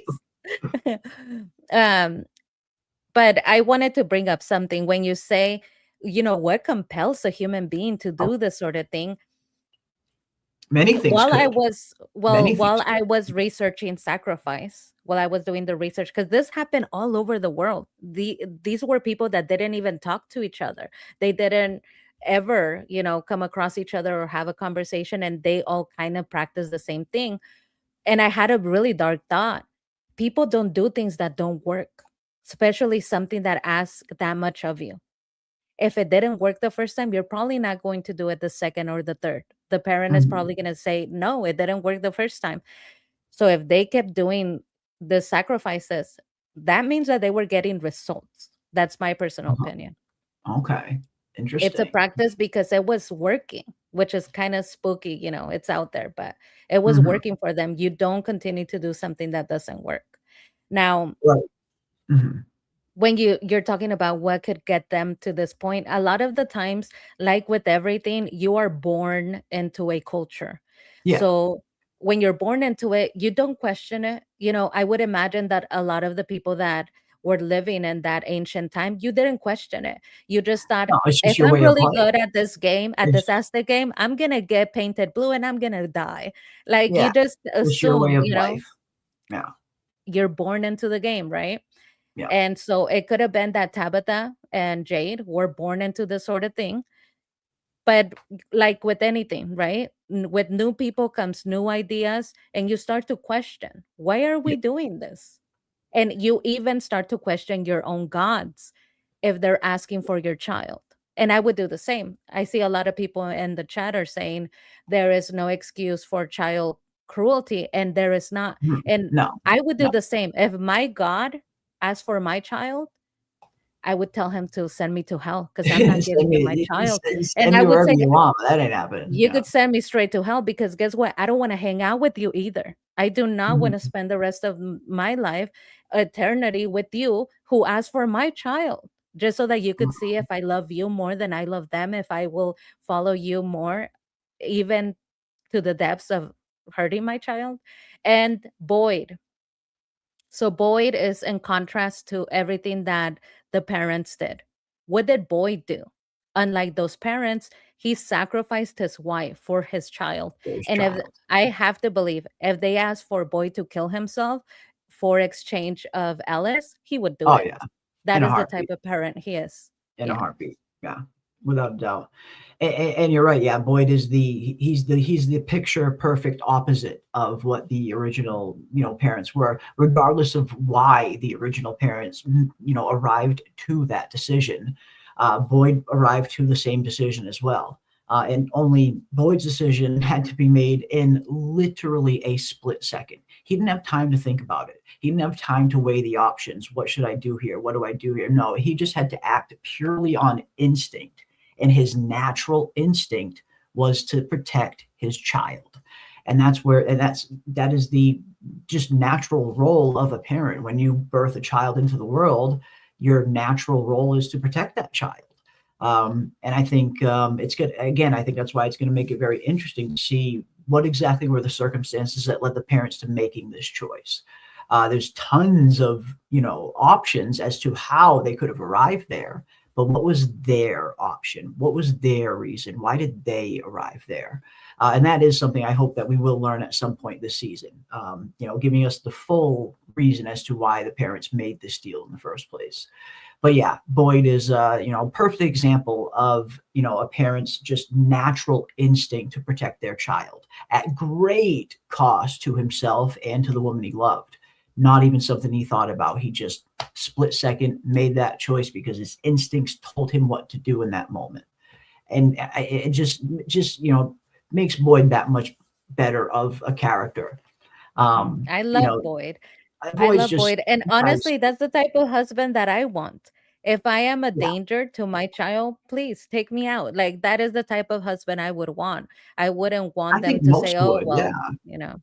I think mo Well, I think most some I think people say, we some could. people, yeah, but I think most parents I think most parents that have, a good head on their shoulders, I guess, would want that as well. But you're right, not all would. Not all would. We've seen evidence to the contrary in our own world, right? Absolutely. Yeah, but But yeah, I to that think it's gonna be hmm? to what you were saying, Mm. doesn't that emphasize why isn't Henry asking for Eloise and Why is her he not asking whereabouts? about Eloise a little bit more? Everything Yeah, that you just again. said. Yeah, a lot of people have been wondering. Again, I'm getting tons of comments, kind of a similar sentiment as to people wondering why Henry doesn't bring up Eloise more. Definitely have been seeing a lot of comments. But yeah, looking forward to seeing what's going on here. Again, not really much to go on. We just got a shot of Henry standing in front of the man in yellow suit. Why exactly is he here? What does he want with the suit? We know what this suit is always going to represent for Henry going forward now. This suit represents the heinous death of his wife. But what exactly is Henry trying to do with it? Is he trying to burn it to get rid of it? What does Henry want to do? But up next, we have this shot of Christy and Marielle, and they are patching up our poor wounded victim, our poor wounded NPC from episode 5, who got her face pushed into the fire there. What was her name? I keep forgetting her name. Tammy. There it Tammy. is. There it is. So yeah, she got a pretty good sizzle to the side of the face, but she didn't get it as bad as Roger did, fortunately for her. I was very happy to see that Roger was the one to get it. I thought Roger was going to escape justice again, but justice found Roger swiftly, and he is no more. So RIP to NPC Roger, and we'll see how Patty's wounds are looking after she gets patched up. We got a lot of. I've noticed Fromville is collecting a lot of scars lately. A lot of characters with some very gnarly scars, as we also have this next one of Elgin and Randall, two more gnarly ass scar victims from those just collecting these nasty fucking wounds. And it looks pretty cool. Looks pretty badass. But I wonder what's going on here. I mean, we see food on the table. Are they rationing food? What exactly is going on? Why would Elgin and Randall even be talking, let alone in the same scene together? So yeah, I'm looking forward to seeing this. I don't think they've shared a scene since they first arrived in season 2. Yeah. They look like they're cooking. Yeah, So in the picture, the table is set up in a way where it looks like they have been cutting cutting some vegetables. stuff up. Yep. I'm so sorry, but I wouldn't eat anything Elgin cooks or Randall for that matter. I Well, just wouldn't. I would eat Randall's food before I would eat Elgin's. I don't know if I would want to eat either, but if I was forced, if you had to eat one of their food, I would eat Randall's food before Elgin's at least. I But wouldn't either one. You know, Randall is a conspiracy theorist where he like abducted, kidnapped Donna. And then the other one's seeing a kimono lady that's telling him to do things and is feeding blood to this pregnant woman. I'm not eating any of it. Um, but on the previous picture, I did want to talk to you about this. oh yes, absolutely. Let me go back. So the Absolutely. previous picture features Marielle and Yep. Christy.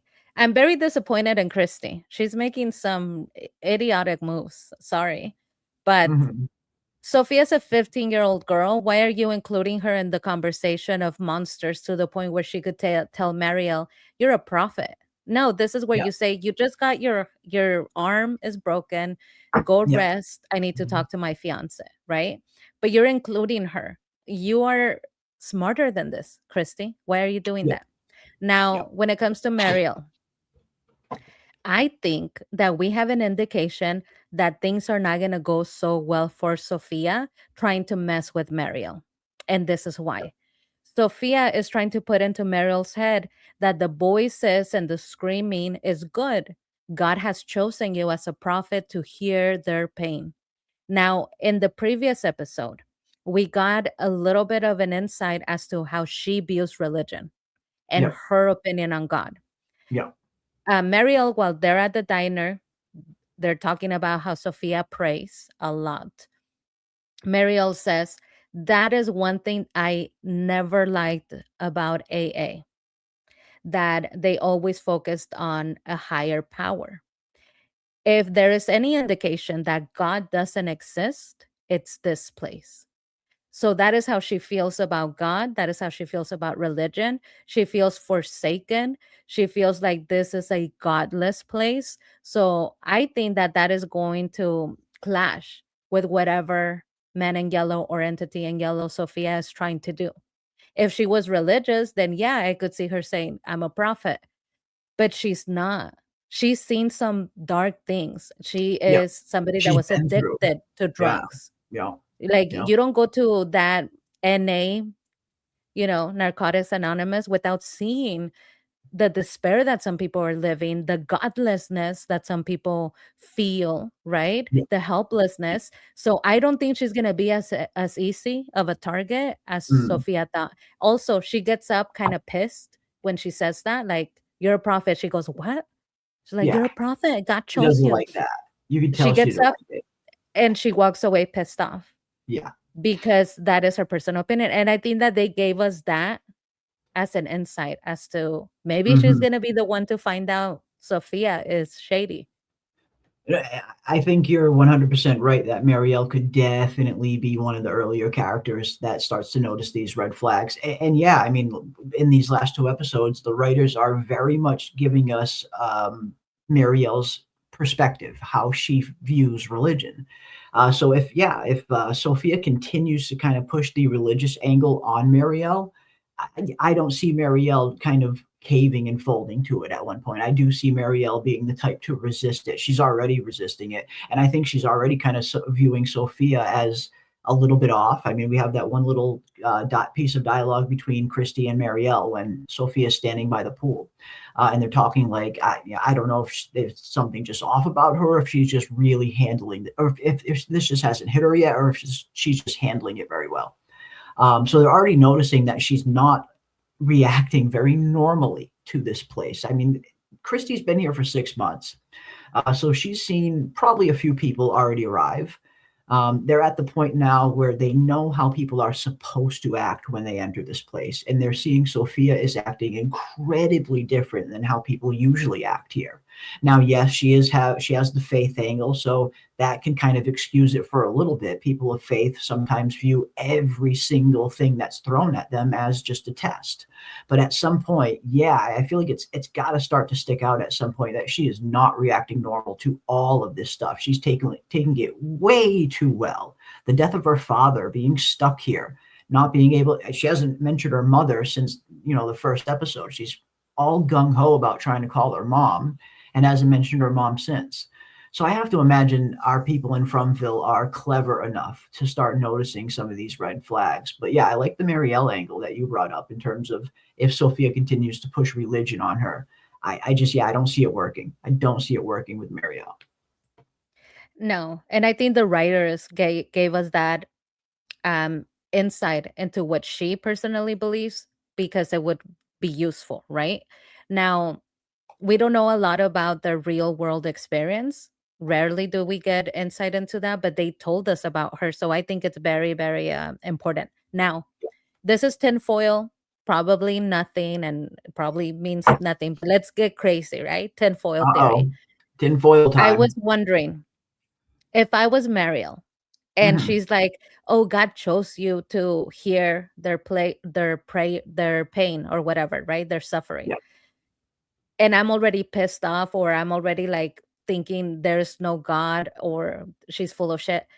I would go and I would try to talk back in the radio. If I could hear you, can you hear me? I would Uh-huh. go and I would try to tune in to those frequencies, which I believe are the years. She's listening to all of those cycles. I would try to tune into the frequencies that I saw and I would try to talk to them. Who are you? Why are you here? Tell me what happened, right? Maybe that's a way to get more insight if she could have a conversation with who she's hearing. They're Mhm. Okay. screaming and they're in pain, but maybe they can talk to her. Yeah. Yeah, that's yeah, maybe. Because that was very interesting. We did get that interesting detail that we finally found out what they've been hearing. I mean, we weren't quite sure. We know that it was bad, but now we're finding out that not Christy, that Marielle, Randall, and Julie were hearing the screams and feeling the pain and the agony of everyone that has ever died here and that is trapped here. So yeah, I wonder if they can use that to their advantage at some point, if they can focus that and get some kind of information from it. No, I like that. And David Agel brings up here as well. Sophia said, God chose you to be a prophet. Sophia chose her. Sophia slash man in yellow, the false god that thinks it is the ultimate God. It's going to be the man in yellow walking into a trap this cycle by Julie, likely. And again, I could totally see that being, again, I think the cleverness of this Sophia version of the man in yellow is going to be her undoing, her believing that she's going to be able to just kind of pull this undercover thing off because she has multiple times in the past. Because it seems what we learned from Victor anyway is that the Man in Yellow version of the Man in Yellow arrived in the 1978 timeline pretending to be human as well before he revealed himself to not be human. So it seems like this is also another part of all of these cycles. The Man in Yellow pretending to be human, infiltrating the town to cause all of this disruption. But again, the man in yellow must be so used to winning time and time and time again. They win over and over and over and over and over again. And eventually, when you're used to winning that much, you are eventually going to get sloppy. It might take 1,000 tries, it might take 1,000 cycles, but eventually you're going to get to that point where you slip up because you're just too used to winning every single time. And I could see that being Sophia's undoing. Just the fact that the man in yellow always believes that they know how things are going to go. I think that could be part of her undoing, the hubris part of the man in yellow, believing that he's always going to win or she's always going to win. I could very well see that being part of her undoing as well. And yeah, I could definitely see Julie even being a part of it with her story walking. I like it. I like it because you know what I was thinking? I was thinking, why is this entity trapped with them? So let's say that they bargain with it. You just give them, whatever they ask for. You take the Yep. souls of the children or the life force and you take off. You go Yep. on to your next bargain, to the next Yep. people you're going to terrorize, right? If this is what you do, On to the you go next. to Yeah. another. Exactly. Why Right. are you stuck with them? That doesn't seem like a good deal for you or for them. It Is the seems to man in yellow me stuck in Frumville? Yeah. Like, is the man in yellow stuck here too? Yeah. that's what I think. Yeah. I think that the children, specifically the children, the sacrificed children, or the sacrificed children, along with Jade and Tabitha, laid a trap of sorts for the entity. And the Mm-hmm. trap included, yeah, this bargain is going to go down because there's nothing we could do about it. But guess what? You get to We stay can with trap us. you here too. You're not Yeah. going to go on to your next bargain. You're not going to go Yeah. on to the next, which he should. What type of entity, what type of demonic ancient entity that feeds on their pain and suffering sticks around in a place where people might come in, they might not? I mean, that Mhm. doesn't sound like a good deal. You would No. go from town to town wreaking havoc, right? So if it's stuck here with them, it makes me think there was a trick. There was some sort of trap. There was something that they did to mess up the sacrifice that ended up making them all stuck. It's not just the Mhm. people that are stuck, but the men in yellow is stuck too. Stuck as well. Yeah. Again, I think it makes sense. Unless we are going to find out at some point that the man in yellow can kind of go between worlds, which we haven't seen any indication that that's the case. Yeah, I could totally see that when this sacrifice happened, and we've talked a lot about this, how we believe that the children kind of maybe hijacked the power. The power from this sacrifice that was generated from this sacrifice. Clearly, the children had the ability to pour their hope into the roots above them and create the faraway trees, and maybe even create a lot more of it. Like as you mentioned, with your theory that they might have created Frumville itself, which they very well could have.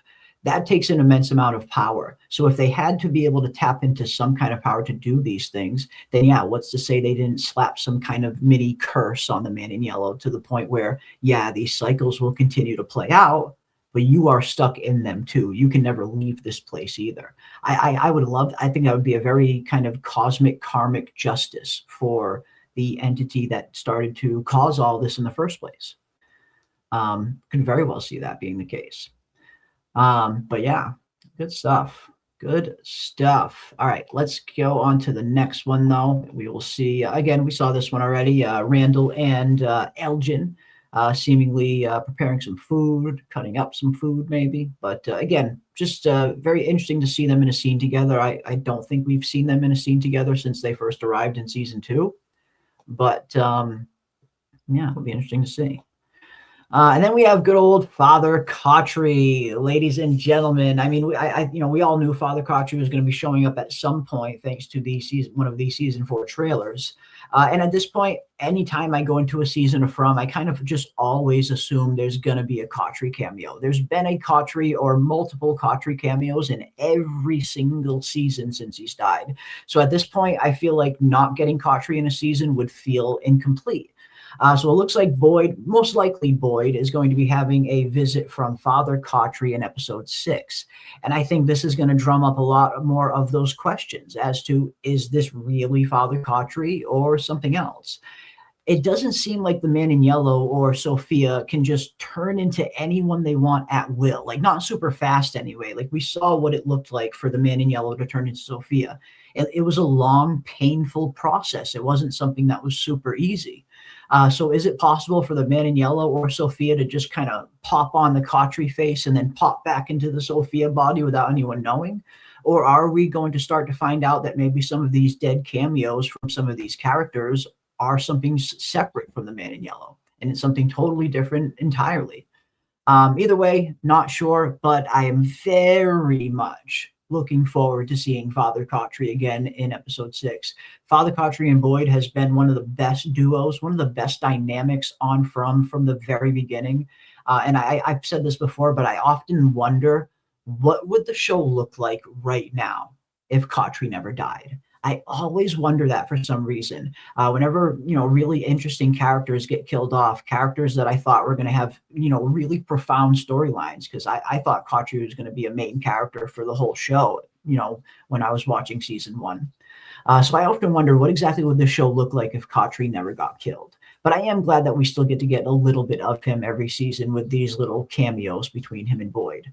But let me know, what do you guys think? What do you guys think about Khatri? What do you think Khatri is? Is this really the spirit of dead Father Khatri?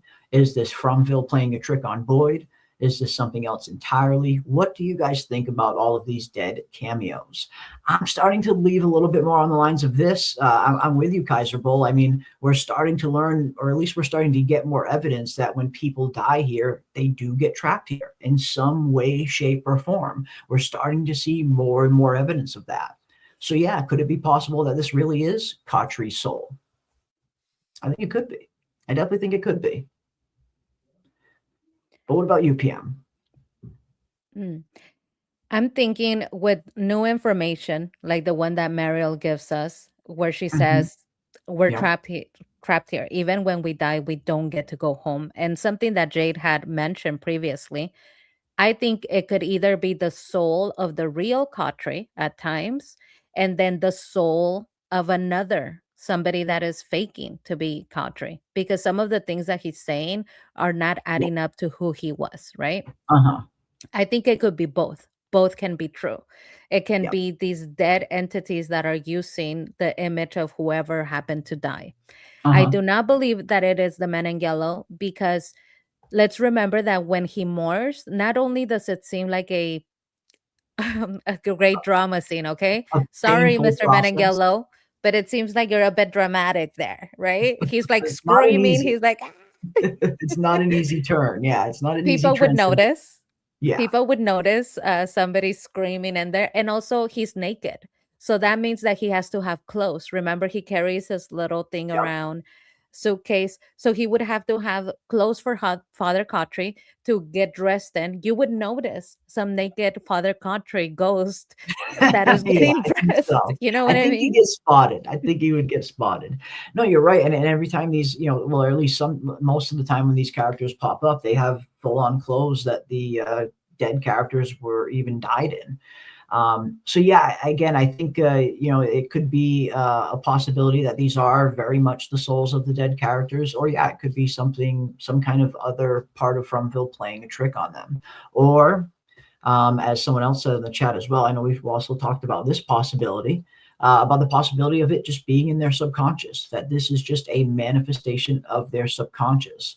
Especially in Boyd's case, when it comes to Father Khatri, whenever Boyd was faced with any kind of hardship, any kind of choice that he wasn't too sure to make, he would go to Abby or Father Khatri. Those are the two people he would always go to. So I think it makes sense for Boyd to kind of manifest this version of Father Khatri in times of need, in times where he's faced with a difficult decision, like whether or not to torture Elgin was the last time Father Khatri showed up. But then again, I also like the idea of it potentially being the actual dead spirits of these characters. Again, we are actually getting more and more evidence, more and more data points, at least, that point to characters very much getting trapped here when they die.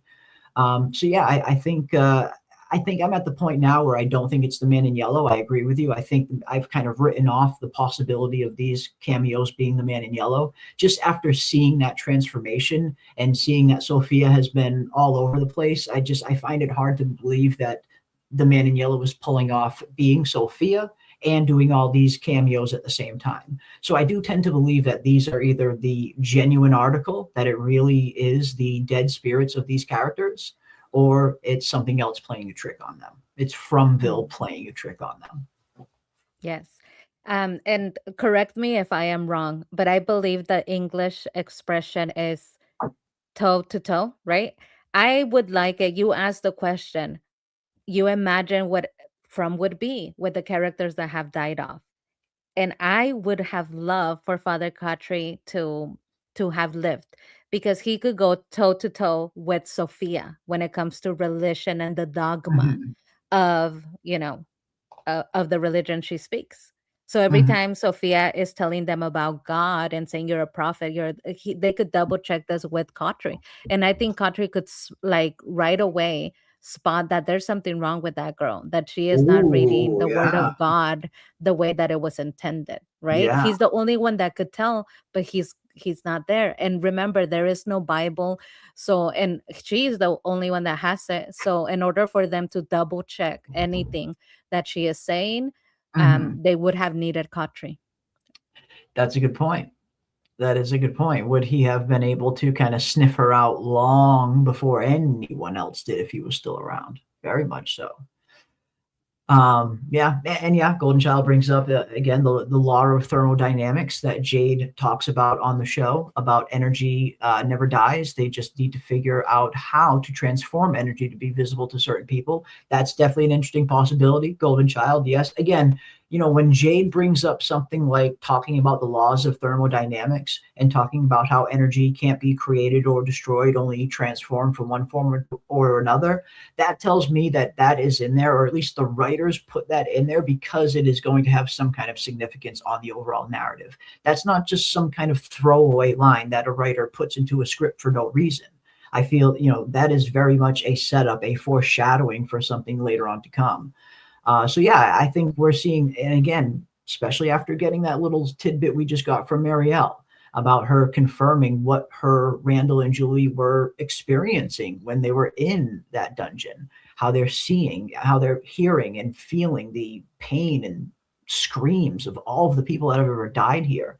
It just seems more and more as the show continues to progress that we're getting more and more evidence that when you die here, you get fucking stuck here. That's it. Just like American Horror Story. You die in the house, you're stuck in the fucking house. Oh yeah. That's a Um, fun one too. That's a oh fun one to be stuck in.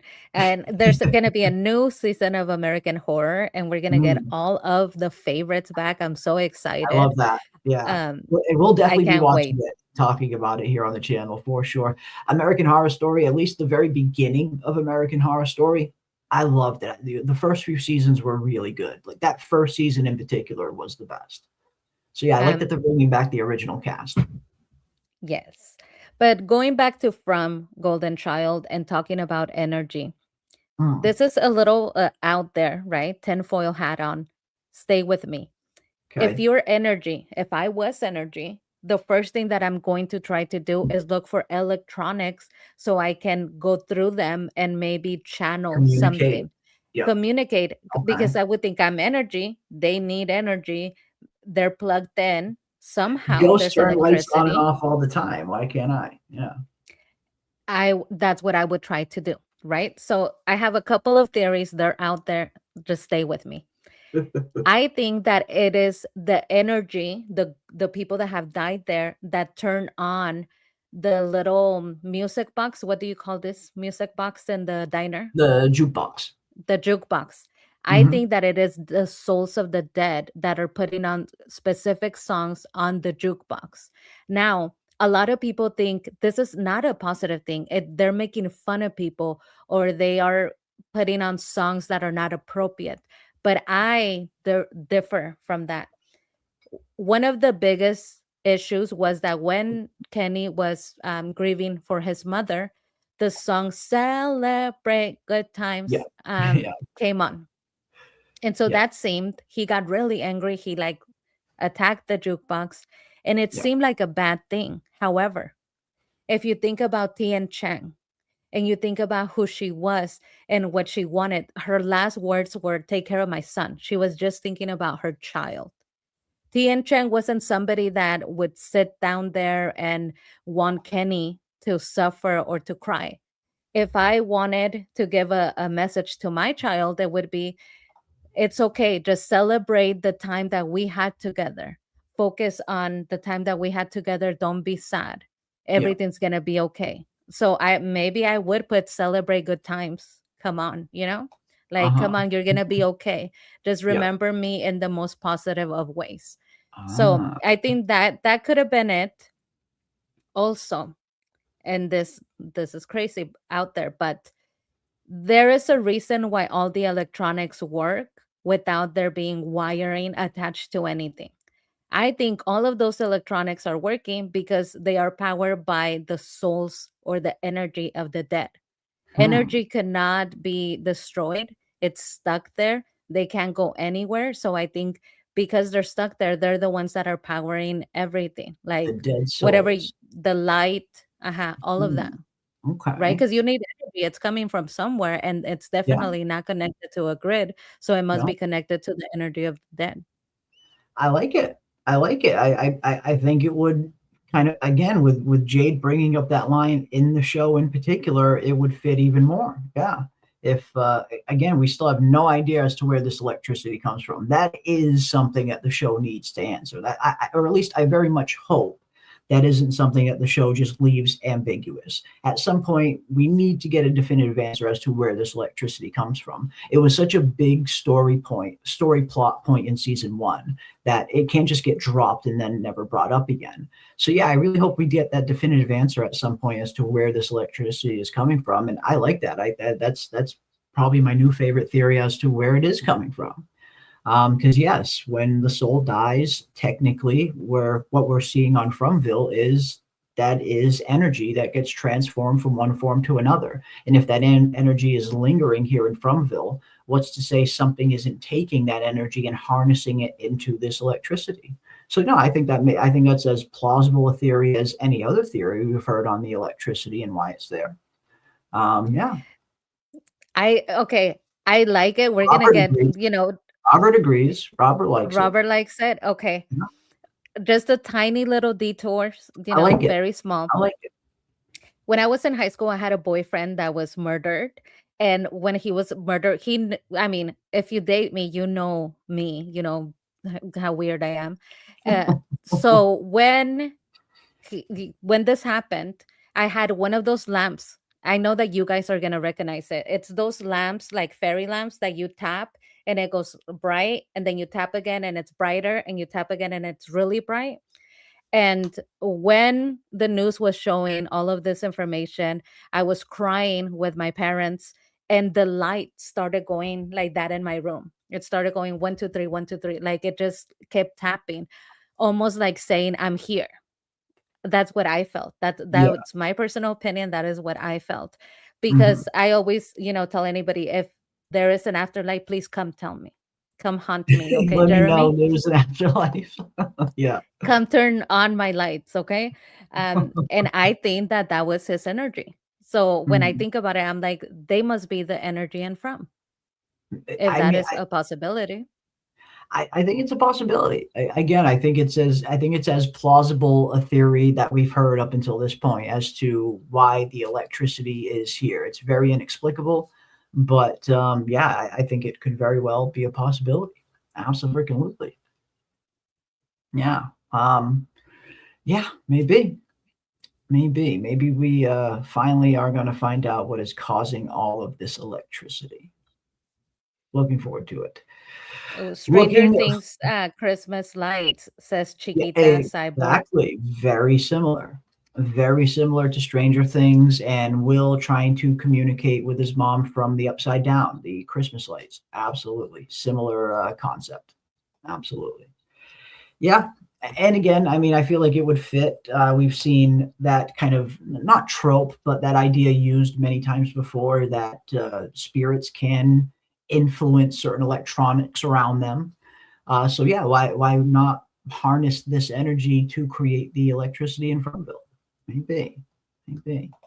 Doug's getting some beauty sleep. Thank you so much for hanging out with us, Doug. I'm glad to see you back, my friend. I hope you had a very good retreat and meditation wherever you went. Hope you had some fun, and good to see you back. Get some beauty rest, my friend. We're hoping to see the Man in Yellow again soon on the screen. I know a lot of us very much miss the Man in Yellow.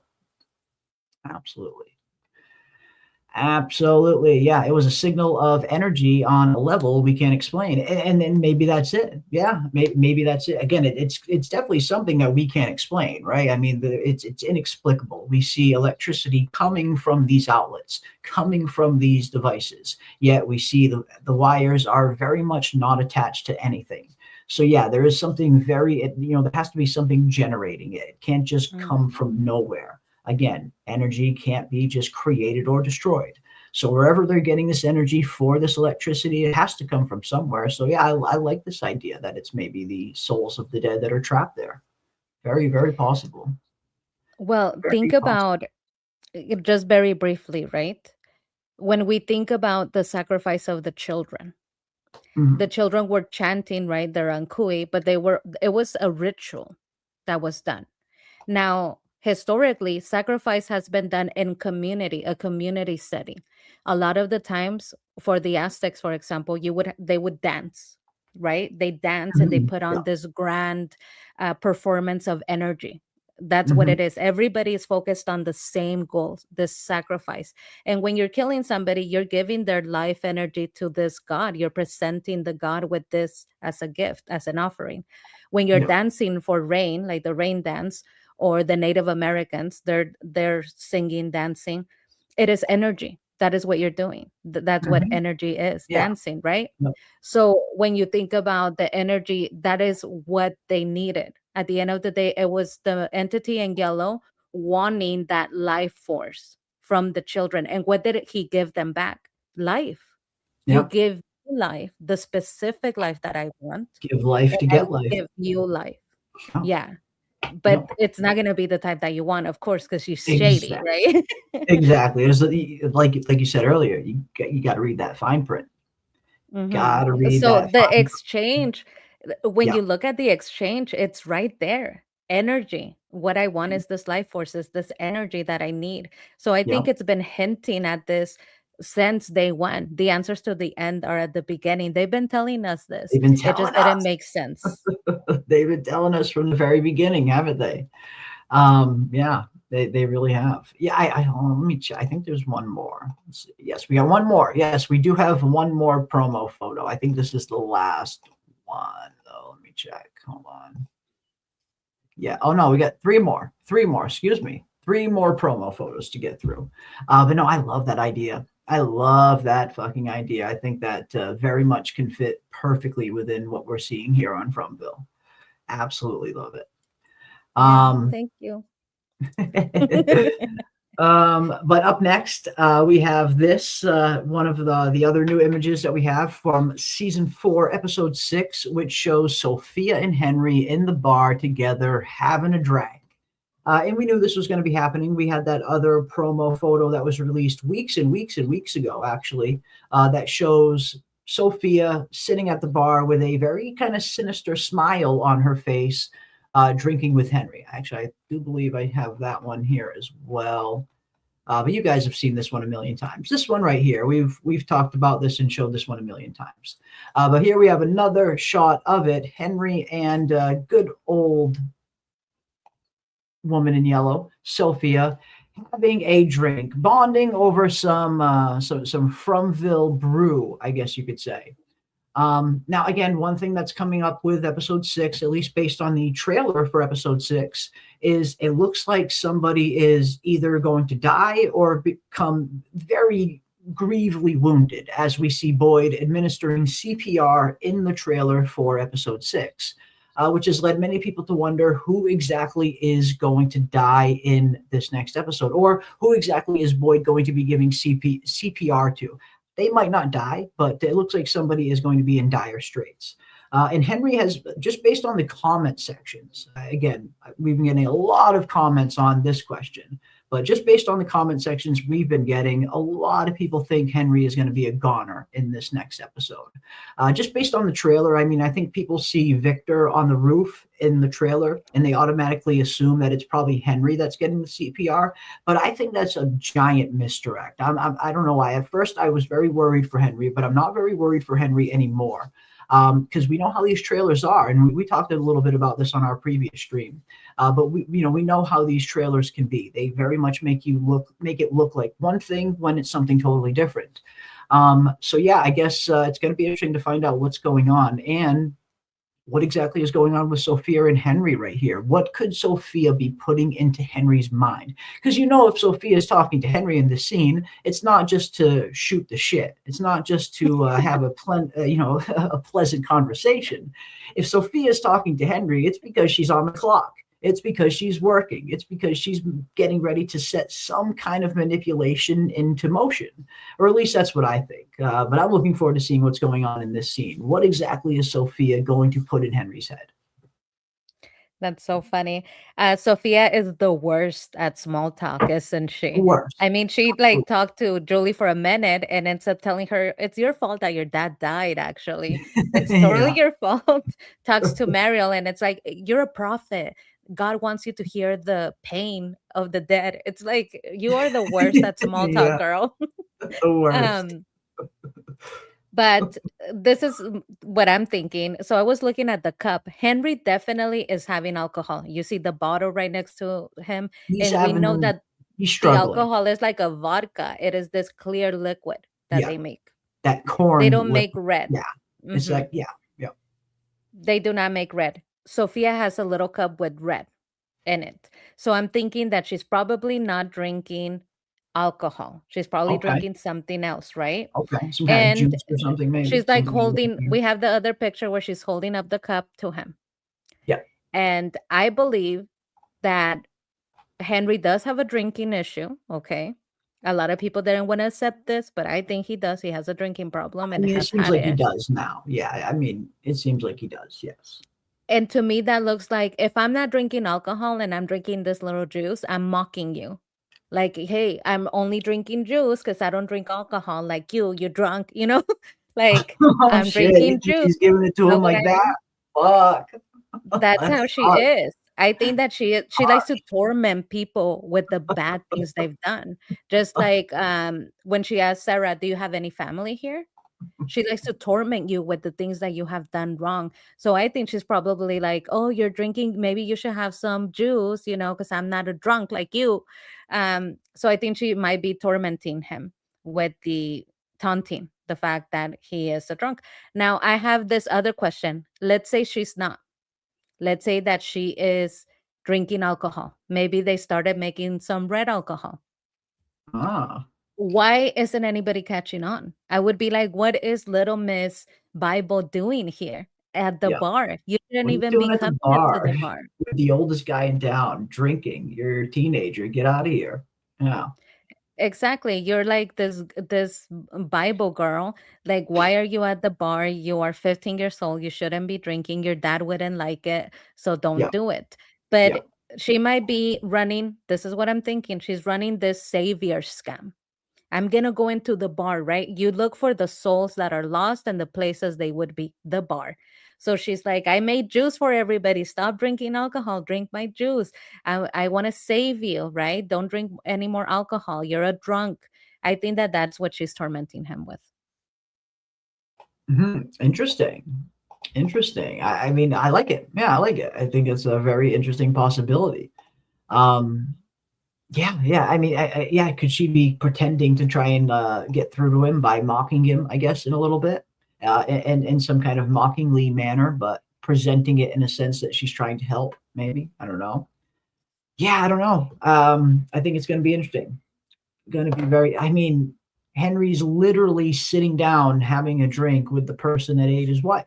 Like, imagine if he knew that. Imagine if Henry Ooh. found out who Sophia was, knowing, like, I mean, later on, at some point, I have to imagine Sophia is going to get discovered. I mean, they can't keep this undercover man in yellow thing going indefinitely. At some point, she needs to either reveal herself or get discovered by somebody. And at that point, it's like, shit, Henry's going to have to look back and think, damn, I shared a drink with the woman, with the thing that ate my wife. That is something. That is fucking something.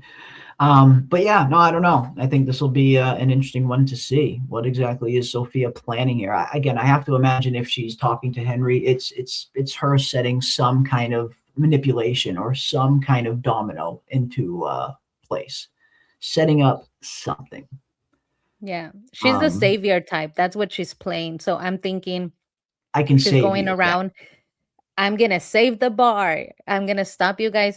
I want her to go to Colony House so that she could start doing her what do they call this when For you're preaching, religious and you go pilgrimage, or I don't know what you call it, but you he'll go and preach. you He'll look preach for the gospel. sinners and you convert them. Maybe she could do that to Colony House, get them to stop Mhm. smoking weed, get them to stop sleeping around with each other, because she wants to save some souls. But I really like the comment in the chat that says Sophia's gonna Jim Jones from, and that's what I was thinking when she was introduced. I was like, her starting a cult where she gets people all rattled up and tells them, hey, we have to punish the sinners so that we could go away. That would be a lot of fun. So I do think that she's gonna Jim Jones from. I mean, I could see it. I could see this. There it is. uh, yeah, I could see this maybe going into that route, into this kind of mass. Imagine Sophia trying to set up this kind of mass suicide type thing. That would be fucking dark as fuck. That'd be very dark. Missionary work. Yes, missionary work. Missionary work. Okay, there you go. Yeah, maybe. Maybe she's out there, preaching the good word, trying to convert evildoers or sinners as she sees it. Maybe Yeah, she trying to sees get Henry them here off as a that lost couch. soul. Yeah, yeah, Trying to say what's going on in this couch and Colony House is not okay. maybe, maybe.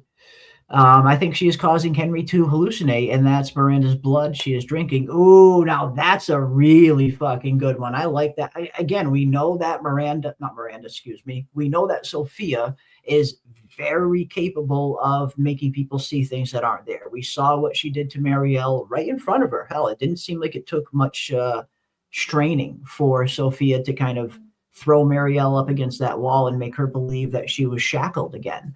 So yeah, I could totally see that being the case. Is Sophia making Henry see something like super fucked up here in this moment, like what you mentioned, drinking Miranda's blood, or something even worse?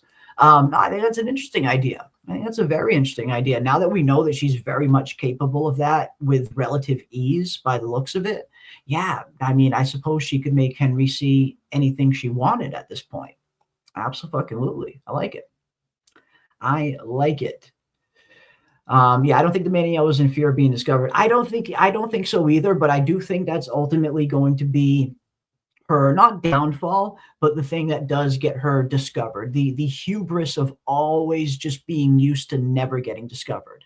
Because it seems like that was the case. It seems like the Maniello has been doing this cycle, this undercover as a human thing over and over and over again, and never getting caught. The plan always goes according to plan. But I could see that very much being his undoing at some point, or her undoing at some point, if they're just so used to winning, so used to always getting away with it, so used to always having this plan work successfully. At some point, you're going to make a mistake. You're going to get sloppy. So it doesn't matter if you're a human or an ancient evil deity. At some point, you are going to get sloppy after too much repetition of the same thing over and over and over again. So yeah, I don't think the man in yellow has any fear of being discovered, but I do think that lack of fear or that little bit of maybe carelessness or that hubris of knowing that he always succeeds will be maybe a small part that leads to him getting caught eventually. But we'll see. Yes. And I think the following. If you are an entity, I don't think that this person or this entity is human. I don't think it's Yeah, human. me I neither. think it must be some, Lovecraftian sort of deity, Yeah, something outside of our realm. something So if you otherworldly. Yeah, if you're not human, you're using the humans around you to understand how to manipulate them, how to work them, right? You're used to observing so that you can use their weakness against them. That's what she seems to be doing. I use your pain against you to work your head. Now, when you are not a human entity, what you are not realizing is that what worked with a couple of people in the previous cycles, like the 70s or even before that, it's not going to work in 2024. It's supposed to be like 2024, right? Because people are not as religious as they used to be. 2022. 2022. Yep. I mean, we're in the 2000s.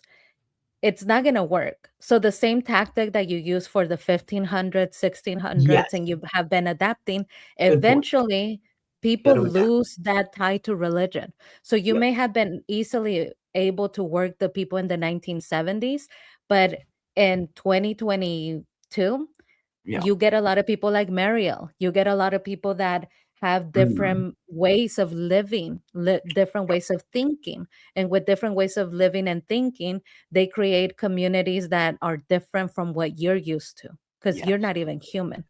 And I Yep. think that that's what's going to save from.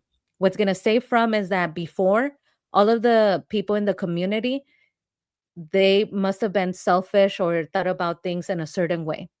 I know that the people in From they kind of suck, right? The community, the big community, but we The got a lot of Rogers. people, the Rogers.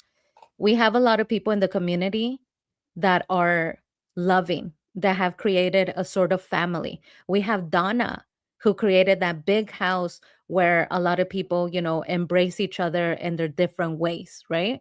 So I think that that's what's going to be their saving grace. The fact that as a community, they're probably kinder, they probably love each other more than the previous ones. And they're probably more accepting of your way of living like we see in Colony House. They're accepting of different ways to be, you know? Mm. Yeah. Yeah. Yeah, I think so. And you do bring up a really good point. Like if the man in yellow has been doing this, or whatever this entity is, if they've been doing this for centuries, 5 centuries at the very least, if the original timeline was during 1506, if those numbers in the lighthouse are actually accurate dates, then yeah, this is as the man in black says, that's fucking 500 years. That's 5 centuries of just catching W after W after W. But it's different. It has to evolve. I have to imagine he must have had to evolve his tactics over the centuries because people evolve, people change, technology changes. You had to go through the Industrial Revolution and everything else. So I like how you point out that aspect, how the tactics that the man in yellow must have employed back then are vastly different to the ones that he's employing now. And I think now offers a much better chance for him getting caught because there is so much diversity in the community. There is so many different backgrounds. There are so many different people that believe so many different things. Back in the day, hundreds of years ago, it must have been super easy for the man in yellow to galvanize people simply with religion. It's probably all he ever needed to use. But nowadays, like you said, it's a little more complicated now. You have people like Marielle, a lot of people who are atheists, who don't have a religion. So yeah, I think it's going to be a lot harder as time continues to go on for this man in yellow to keep doing the same old thing and continuing to win over and over again. So how is he ultimately going to get caught? I think there's two things. I know a lot of you have been bringing up the first possibility that Acosta might find something down in the basement that will out Sophia. I definitely think that's a really, really strong possibility. I really like that theory. I think it makes sense. I feel like Boyd put Acosta down there for a reason. I feel like the writers gave Acosta that storyline for a reason. There has to be something she's going to find down there that's going to be valuable. And yeah, it very well could be Sophia's identity or something that points to Sophia not being Sophia. So I think if that's not the case, Sarah is my second option. We have know that the man in yellow has started investing into manipulating Sarah again. But Sarah conquered this once. Sarah beat this once before. Yes, she kind of slipped a little bit and she's letting the Sophia voices manipulate her again. But I do think, knowing the kind of Sarah that I think she has become, the character that I think she has evolved into, I think she will beat it. I think she will ultimately start to see little red flags within Sophia. Maybe Sarah will even start to uncover that it's Sophia that's giving her these voices, for all we know.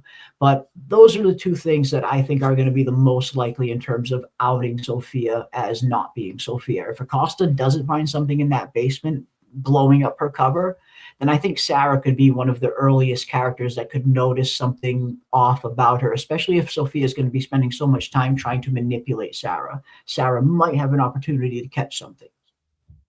Yeah.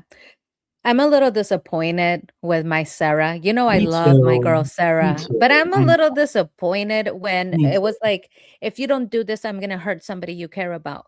I understand that you have a very good heart, Sarah, but you just met this girl. Okay. Yeah. They're not hurting Boyd. Yeah.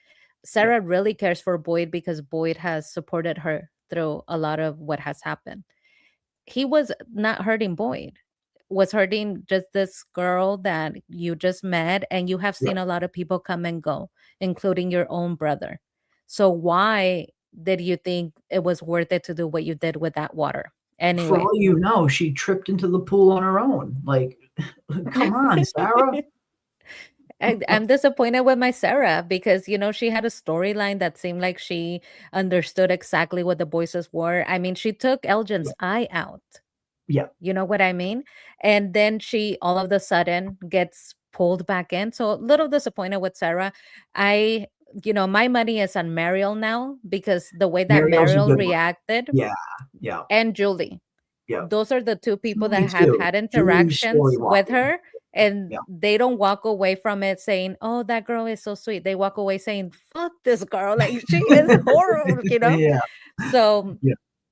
my money is on those two because they're already Mhm. lessening, and instead of giving her the benefit of the doubt, they're like, "No, I can't stand this Mhm. girl." So you're already working from a place of, I don't like her, I'm going to observe her, right? I don't Yeah. like what she says, she's strange. Mm. So I think maybe, Mariel or Jolie. I like it. I like Oh, it. um when it comes to Acosta, just briefly, Mhm. we talked about this before, but for whoever wasn't here, Ethan talks about the lonely dragon. The lonely dragon, he is Yes. in a room of things that nobody wants. Everybody, thinks that they're Mhm. Yeah. not useful things, but to him, they're treasures, and there's a map in there. The map I to the think, rainbow sky. Yeah. and we have talked about this. Mhm. Acosta, she is very much a lonely dragon because Yeah. she is very fiery, right? She is very fierce, very fiery, but she hasn't been able to make not one connection and from. Even with Kenny, she hasn't been able to get a closeness the way that he had with other people in town, the way he had with Christy or with others or with Boyd. She is very much lonely, not just in from, but in the real world. When Kenny asks about her life in the real world, she says, do you have family? And he says, oh, she says, no, or not anymore, something like this. So she's a lonely person and she's very fierce, very fiery. She's like a dragon, right? We see her act in that manner. So maybe she finds a map. We know that they need to go down into the caves to find where the children are buried, where Jade saw. But they don't know. Jade doesn't know. And these caves look similar, right? So maybe she finds the map as to how to get there, right? Mhm. Without crossing into the monsters. Yeah. um that could be it. I like the idea of Sophia being in a yearbook because that is so I like like that. typical horror, right? I just like So that. I like like that typical idea. horror, that's like goosebumps sort of horror, and I Yeah. like when they work stuff like that into It's it. very Scooby Doo. It's Yeah. very Scooby Doo. Yeah, I wouldn't mind that. I wouldn't mind Acosta rummaging down in the basement, finding some kind of old yearbook from like the 70s, and boom, there's Sophia just kind of smiling back at her. Yeah, I think that could be a very interesting way for her to get caught. And like you said, Julie's also a really good possibility. With Julie doing the story walking, with her going to different time periods, hell, for all we know, Julie could stumble upon actually seeing the man in yellow turn into Sophia with her own eyes, for all we know. So yeah, I think Julie's another really good possibility. And you brought up Marielle as well. And given the dialogue we've been getting from Marielle this season, based on how she's kind of watching Sophia and how she can kind of tell Sophia is not really acting normally to this place. Maybe she'll be keeping an eye on her as well. So yeah, I think those are good picks. I think those are very good picks. But yeah, what do you guys think? Who is ultimately going to trip up Sophia? Will Sophia even get tripped up, I guess, is the question. Or will it be one of those things where she just reveals herself on her own time and nobody figures her out? I could see that happening as well. But at some point, the reveal needs to happen. It can't just be this undercover Sophia thing indefinitely for the rest of the show. At some point, our residents need to find out who Sophia really is. Whether that's them finding it out themselves or her revealing herself, one or the other has to happen at some point. So I look forward to seeing how it happens. Which is And it I going do to be? see here in the comments, Jeremy, I do see how sometimes things are a little goofy, right? Like the Yeah, scarecrow, a little goofy. And the yeah, yearbook idea, it is goosebumps, like the puppet, that's very goosebumps. So it is the type of horror that is like typical horror. And I would say no, the yearbook thing would not work. But I would also say no to the scarecrows, and that happened. yeah, They also yeah. did the camera one where there's like a haunted camera that takes pictures and communicates with you. So if they did the haunted camera, why not the yearbook, right? Yeah. Yeah. Why not? Why not? Indeed. I mean, again, it would fall in line with some of the things we've seen on the show up until this point. I don't think it would be something that would be like wildly out of place or anything like that. But yeah, I think it'll be interesting, very interesting to see who is going to uncover Sophia, and what exactly is she planting in Henry's ear here. But up next, we have this shot of Julie. Again, not really a whole lot going on here, not much context. We can't even really see who she's interacting with or what she's doing here. Probably Randall, if I had to guess, but yeah, not really much to glean here. Just looks like Julie standing Well, on a there is porch. something. There is something, Jeremy. Mhm. Jeremy's not into wigs, but I like wigs. Um, you The get a fucking shot wigs. of the wig. You We get a get shot of out of the the way. wig wigging. Yeah, the wig is Very, wigging, okay? it's very straight. You It's a get to very see that straight it's wig. not just bad. They're like, "Listen, this wig isn't just bad from the front. It is also bad from the back because it has this huge bump." Do you see? That is not a human skull with that big Mhm. bump on the head. She looks like she has a massive, like, watermelon head. It should be straight down. Do you see that big bump? That's where they have put her hair and they Yeah. like tucked her hair. So they're saying, "Listen, I want you to get the whole picture of how bad the wig is, because we can't just have you, see it from the front. You gotta Well, see it from the back. you gotta It's see it from the packing back. in the back." Yeah. It's party in the front and holy shit in the back is what we got Yeah. here. And speaking of wigs, you just reminded me there is a brand new shot that has just been released online from the actor who plays Ethan, Simon Webster. He released a behind the scenes photo of him and Jim. And Jim's wig looks, you'll see. Let me just pull it up. Let me just pull it up and you guys can see it. Because PM, I know you've been loving the wigs. I And love the wigs. Listen, I I love know that the they're chat's been bad. loving the wigs too. The fact that they're bad makes them more endearing. Like if Mhm. you're in From, having a bad wig has to be a requirement. It just has to be either a bad haircut or a bad wig. I think it's very endearing. I think it's very cute. I like that they do this. I went as far as to looking at the credits, and I'm going to try to contact the hair department so we could talk about these wigs, because now it feels like, you know what? I want a little bob. I want a little short black bob. I want a curly There we hair go. like Jim. Bad hair don't care. That is from bad hair don't care. Well, if any of you were noticing why Jim's hair looked a little bit off this season, It is because the actor Ian Bailey did cut his hair. He cut all of his hair off after his character got killed. Seasons 1, 2, and 3, that was all his real hair. And I think you could really tell the difference because it looked great. Jim's hair always looked phenomenal. And then we have season 4, Jim, and they tried. I feel like they tried to find a wig that was as close as they could come to his regular hair, but it's really fucking off. Like it's really not a good one. But yeah, here is the newest photo of poor Jim's wig. I mean, it looks like they did some work to it in post production, because like just the regular straight up photo of it looks way worse. It looks even worse than it did in the episode. So at least they touched it up a little bit for the actual episode in post. But yeah, man, the wigs have been just, yeah. The wigs have been wigging. That's The right. wigs have been fucking wigging. Lee says the wigs are wigging. But you know what? I want to see that thing from the back. That's what I want to see, because I know that he used to tie it in a little bun. Remember that bun that you hate? He used to tie it in a little bun. I want to see that wig. I got one. Show I me. got one from the back. Let me show it to you. There is a picture from the back as well. Yeah. All right, let me pull it up.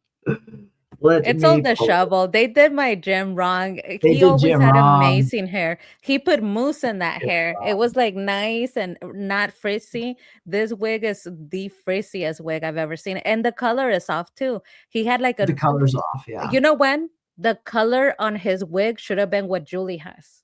That dark black, because his hair was almost black. And this color that he has, they should switch wigs. They need to give Jim's wig to Julie and give Julie's wig to Jim. And it would look so much better. Here's the back. See, zoom in. I can't zoom anymore. It's the most it goes. Yeah, look at that. It's all raised from the back. But do you see the color too? They should have switched wigs. Maybe that's what happened. He ended up with Julie's wig and Julie ended up with his wig, because he had black hair. He had this beautiful, I remember that vividly, because he had beautiful blue eyes with something that I think is very unique. When you have jet black hair but color eyes, I think it stands out a lot. And he had that, okay? Unforgettable hair, but Unforgettable. Absolutely unforgettable hair. But yeah, Ian Bailey cut off all of his, really, again, Ian Bailey had a really good head of hair. Like Jim had a good fucking head of hair in the first 3 seasons. It was all real. It was his hair. It was nice. And then we got this. Yeah, should have let your wife do the hair, Jim.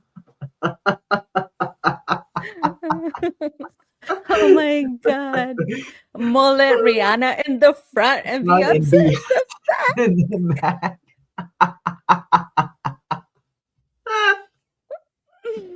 Oh, you guys. Oh, shit.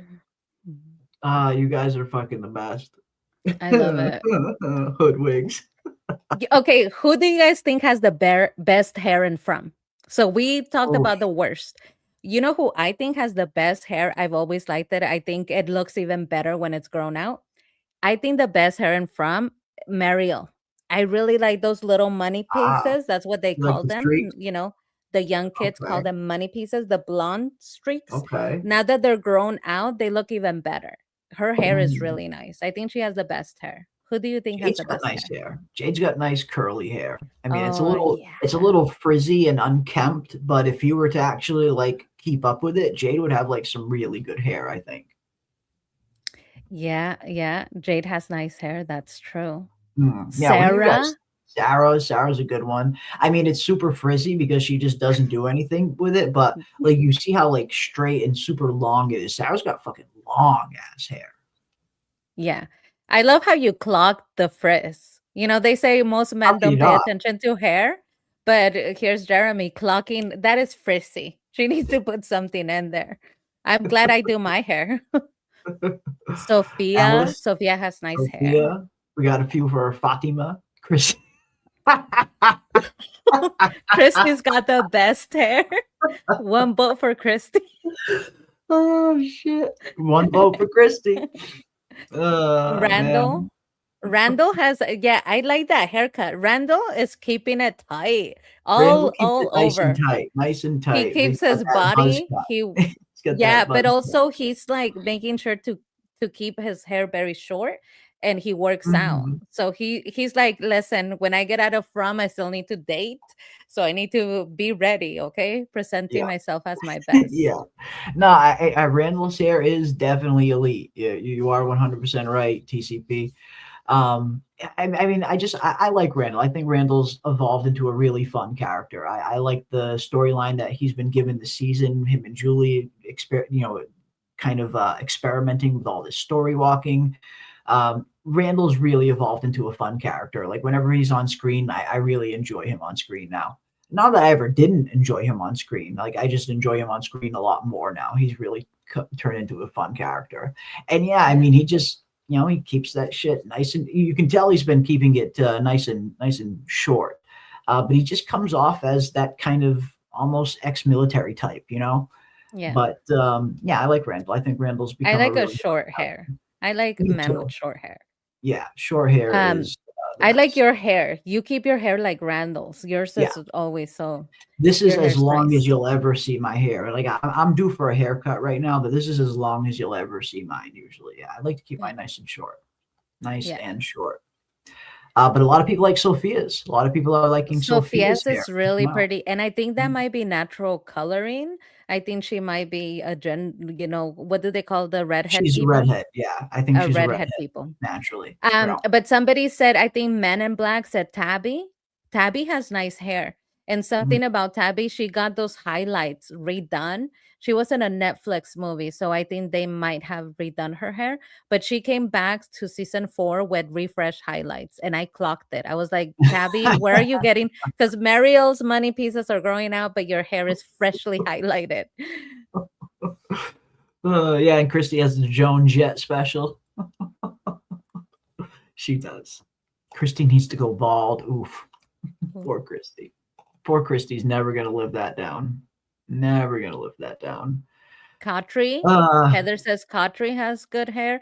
And Jerry Bartels is getting wild with Jade's hair. She likes that hair. yeah, exactly. Yeah, Randall 100% strikes me as a door kicker. He does, right? I mean, he just kind of has that persona, I guess. Maybe that's just how he carries himself, his way about him. But yeah, if we were to find out at some point that Randall was ex-military, I wouldn't be surprised. Would not be surprised in the slightest, for sure. How are we forgetting Bacta? That's Yeah, right, yeah. Golden Golden Child. Child just says backed up been getting the hair braids redone, which is why we hardly see her this season. Yeah, maybe that's it. Maybe Yeah. that's why we haven't seen her very much. Her braids are I mean, spotless. Like, have you seen them? They look so yeah, fresh. No frizz, no no nothing. Like frizz. she It probably seems has like the secret. it seems like frizz is only something that affects certain hair in Fromville. Like some characters' hair is like super super perfect, and some characters' hair is like super frizzy. But yeah, maybe it has something to do with how long they've been there. Again, Bacta hasn't really been there that long. For us, it seems like she's been there for super long, but for them, the bus only arrived like a few weeks ago, maybe. So yeah, I don't know. As a natural ginger myself, I've had beef with the ginger being cast as evil as the evil weirdo. Yeah, that is sorry. I mean, she is the only. There are no other redheads on From, are there? I'm trying to think. No. Are there But any Katrina, well, From? Katrina, I was going to make it better for you, but I think I might make it worse. Smiley. He's a little redheaded, Smiley's but a I don't ginger think as that well. helps the case because he's It doesn't also help like the cast case. Yeah, as the the only evil one. the only two gingers are Sophia, which is an ancient man in yellow entity, and friggin' Smiley. Yeah. Yeah, yeah. Justice for the redheads. Justice for the Justice for the gingers. redheads. Justice for the redheads. Yeah. Yeah. Justice. Justice for the redheads. Oh man. Funny. Absolutely funny. All right, let's get back to these other photos. There's only one left, and the last one is Sarah. And I think that could be a continuation of this right here. We got Julie handing a thing of paint to Sarah. As Sarah gets ready to maybe fix up her house. I mean, she's got a new roommate. Maybe she's trying to touch up the place a little bit. We know Sarah was super excited to have a roommate. Maybe she's tidying up the joint for her new roomie. Look at her. I'm so disappointed with this I Sarah. know.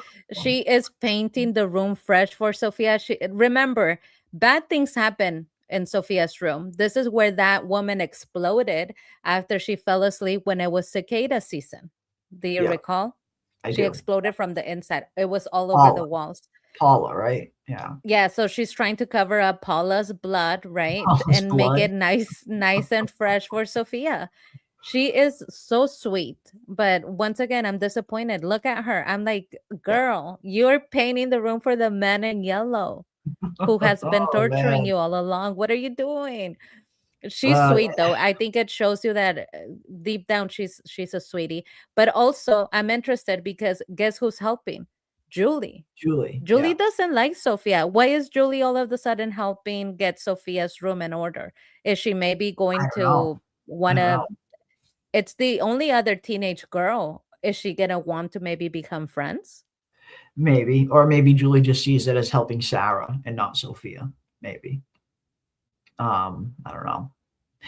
I don't know, but yeah, good old Sarah. She's very much been looking forward to having a roommate. She's not by herself anymore, but yeah, as you mentioned, her roommate just happens to be the freaking devil. So that'll be fun. I think that'll be fun to see some more Sarah and Sophia. You know, them two living together, just them two. I wouldn't mind getting some more Sarah and Sophia scenes, just like the two of them. Like, how are they? How's the dynamic? How are they getting along? What exactly is one? You know, are they doing? But again, even though Sarah kind of slipped a little bit, even though Sarah allowed herself to get manipulated again, I do still think that she'll find a way to pull out of it. And I am hoping that Sarah will be one of the first that starts to notice, okay, something is seriously off with you, Sophia. You are not normal. So yeah, run, Sarah. Freaking run. Run in the other direction. But yeah, those are all of the promo images that we recently came across. Again, there's about 1, 2, 3, 4, 5, 6, 7 different promo images. That is all of them. We got Coster and Boyd down in the basement of Colony House, Jade down in the basement of Colony House. We got good old Henry in front of the suit of the man in yellow. Looks like he's in the sheriff's station, maybe.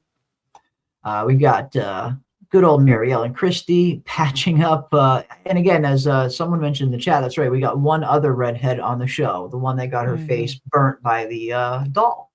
That is true. So we do have another redhead in the show. Very true. We got good old Randall and Elgin, maybe cooking up some dinner. Very interesting pairing right there. We got Father Khatri is going to be making his cameo.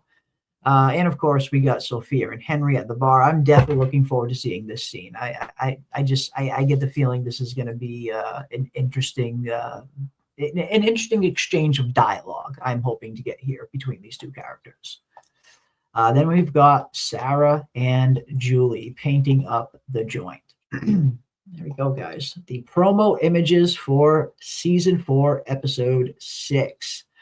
And of course, one other thing I did want to point out, I saw this on Facebook. Somebody saw that apparently in the episode when we go to Victor's home in the real world and we see Victor's room, apparently he's got an old card box of Old Maid, the Old Maid cards.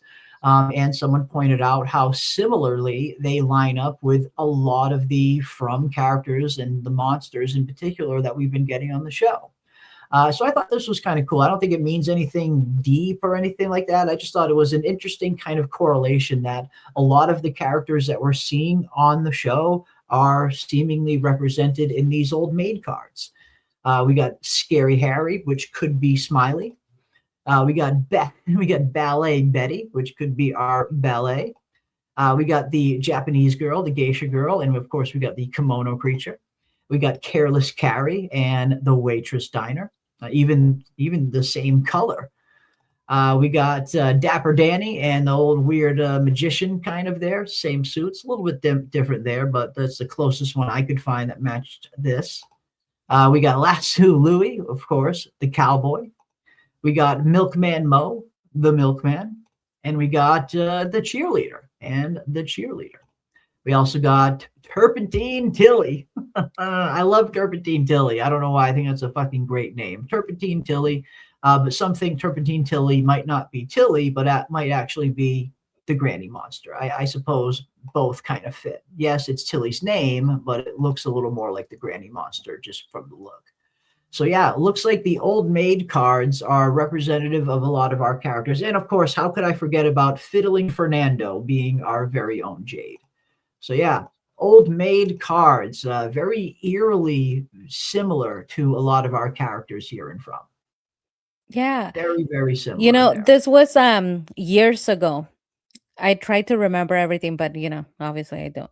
This was Mm. years ago, but I remember Debbie Ebby Bobebi, who is an awesome member of the chat. Debbie Ebby Bobebi found those cards and put them on Discord Oh, cool. when we had that episode. This is years ago.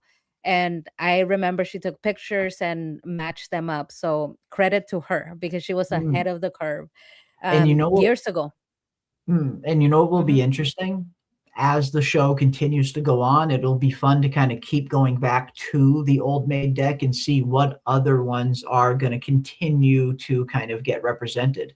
Because if this was brought up seasons ago, now here we are a few seasons later, we're seeing even more of them are correlating with these old maid cards. So I think that'll be fun. When the season's over, we can go back and see if we can find any more. And when the whole series is over, we can go back and see if we can find even more. I have to imagine every season you're going to find more kind of similarities there. But no, I thought this was a little fun. Little tidbit. Again, I saw it on Facebook, but again, shout out to Debbie Ebby if she saw this earlier too as well. Awesome little find. But yeah, I just thought this was cool. I don't think it's going to really mean anything deep or anything like that, but I just thought it was an interesting piece aesthetically, knowing that a lot of our characters here on the show very much resemble a lot of the old maid cards. Pretty cool stuff. But yeah, I think it'll be fun to kind of see what other cards in the deck also represent or are also similar to other characters that we've seen on the show. So I'm going to do a deep dive. I'm going to do a deep dive into the old maid cards and see if I can find any more other than these. There's like 12 or so here, but we're going to see if we can find any more similarities. But yeah, there we go, guys. Yeah, I totally forgot about it. Totally forgot about it myself until I saw this on Facebook. I totally forgot it even existed. And we also see that Victor also in his room has this Tiddlywinks game up here. Tiddlywinks game, which is a very, very old game, very old strategy game, I guess you could say. But yeah, just some interesting little Easter eggs that's that people have been noticing, which I thought were pretty cool to kind of highlight and just take a quick little look at. Again, it's very uncanny. A lot of these are very, very uncanny, even down to similar colors of the characters that they're wearing. So yeah, thought that was fun. Really fun stuff. So yeah, and shout out to anybody who spotted that, Debbie, Ebby Bebby, and anyone else. Awesome stuff. Really, really fun stuff.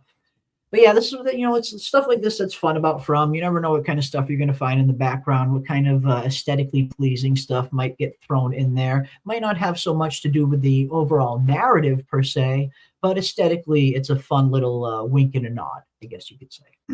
So that was cool. Yeah. And it shows the level, like you said, it might not have anything to do with the story, but it shows the level of attention to detail Yeah, that Matt likely yeah, puts into the set. yeah. Um, and the fact that we freeze the frame and we look at every single item that they have selected.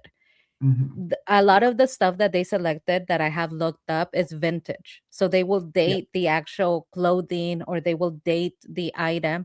And I'm guessing that they are purchasing it from online because sometimes you could find the same item. So I was looking for Julie's shirt because I wanted to know, is it authentic from the 1970s? And it is.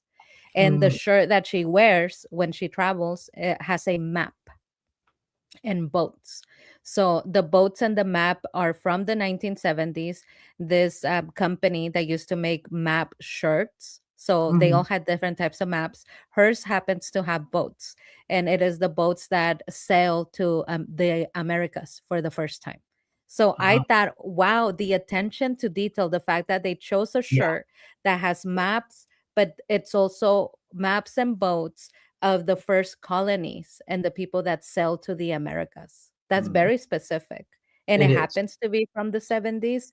So I think that when we're looking at what is the bookmark, well, there you go. That's very obvious that that shirt is a bookmark because Yeah. it's, related to From. Yeah. No, yeah, it makes sense. It does. Mm, it does.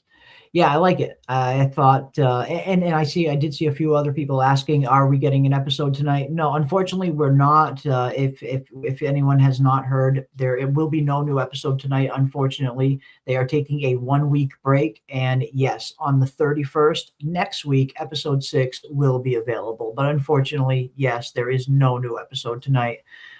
So we just thought, instead of doing our usual watch party like we usually do at this time and watch the new episode, we were going to do a rewatch party of episode 5.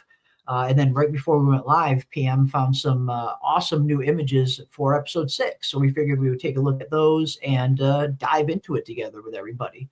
But yes, episode 6 will be returning next week right here on the channel. We will be doing our regular scheduled programming. We'll be doing our pregame show, our live watch party, and our after show discussion right here on the channel Saturday night. We just got one more week to get through, guys. I know it sucks not having a new episode of From this week. It definitely does suck. But it will be coming back next week, and then we will dive super deep into the second half of From season 4. And I think a lot of us are really hoping that the second half is going to be a lot more intense. At least I really hope it's going to be. But yeah, in the meantime, we've got some awesome other shows that we have been diving into and watching. If you guys are looking for something just to watch to kind of kill the time while you wait for From to come back around, The Burrows, a brand new show that has just dropped on Netflix, has been so freaking fun. I haven't seen a whole lot of it yet. I've only seen a little bit, but it is so fun. It's got such a fun element. It's got a really fun cast, a very fun premise about this kind of old, retirement community home where all of these weird kind of goings on are happening. Very mystery and suspense kind of show. So that is something I would recommend if you're a From fan. Maybe check out The Burrows. You might find out that you might like it. It's got some really good characters, and again, a really good cast, a good sophisticated cast. Like Alfred Molina, Bill Pullman, Gina Davis. It's a really good cast. And then, of course, we have also been watching a little bit of The Terror, Devil in Silver. Episode 3 of that is currently out. I have not seen episode 3 yet, but I am going to watch it. And we'll talk about it on our next stream. And of course, Widow's Bay is also out right now. I have not seen the newest episode of Widow's Bay either. I need to catch up on both of those. But if you guys were looking for just a little something to watch in the meantime while we wait for From to return, those are some pretty good options that are on right now. But The Burrows, I mean, The Burrows is fun, right? Like, I'm fucking The loving Burrows The is Burrows. It's amazing. so fun. The Okay. Burrows is on Netflix for anyone who wanted to see it. It's just straight up The Burrows, brand new, just came out. It's fun. It's a fun show. Yeah. It's on Netflix. They released all of the episodes. Yeah. So go to your Netflix. It's very easy. I mean, just about everybody has Netflix, and you could watch as many of the episodes as you want. I recommend it. Like right now that you're looking for something to watch, fill that void with The Burrows. You will like it because it has everything we like.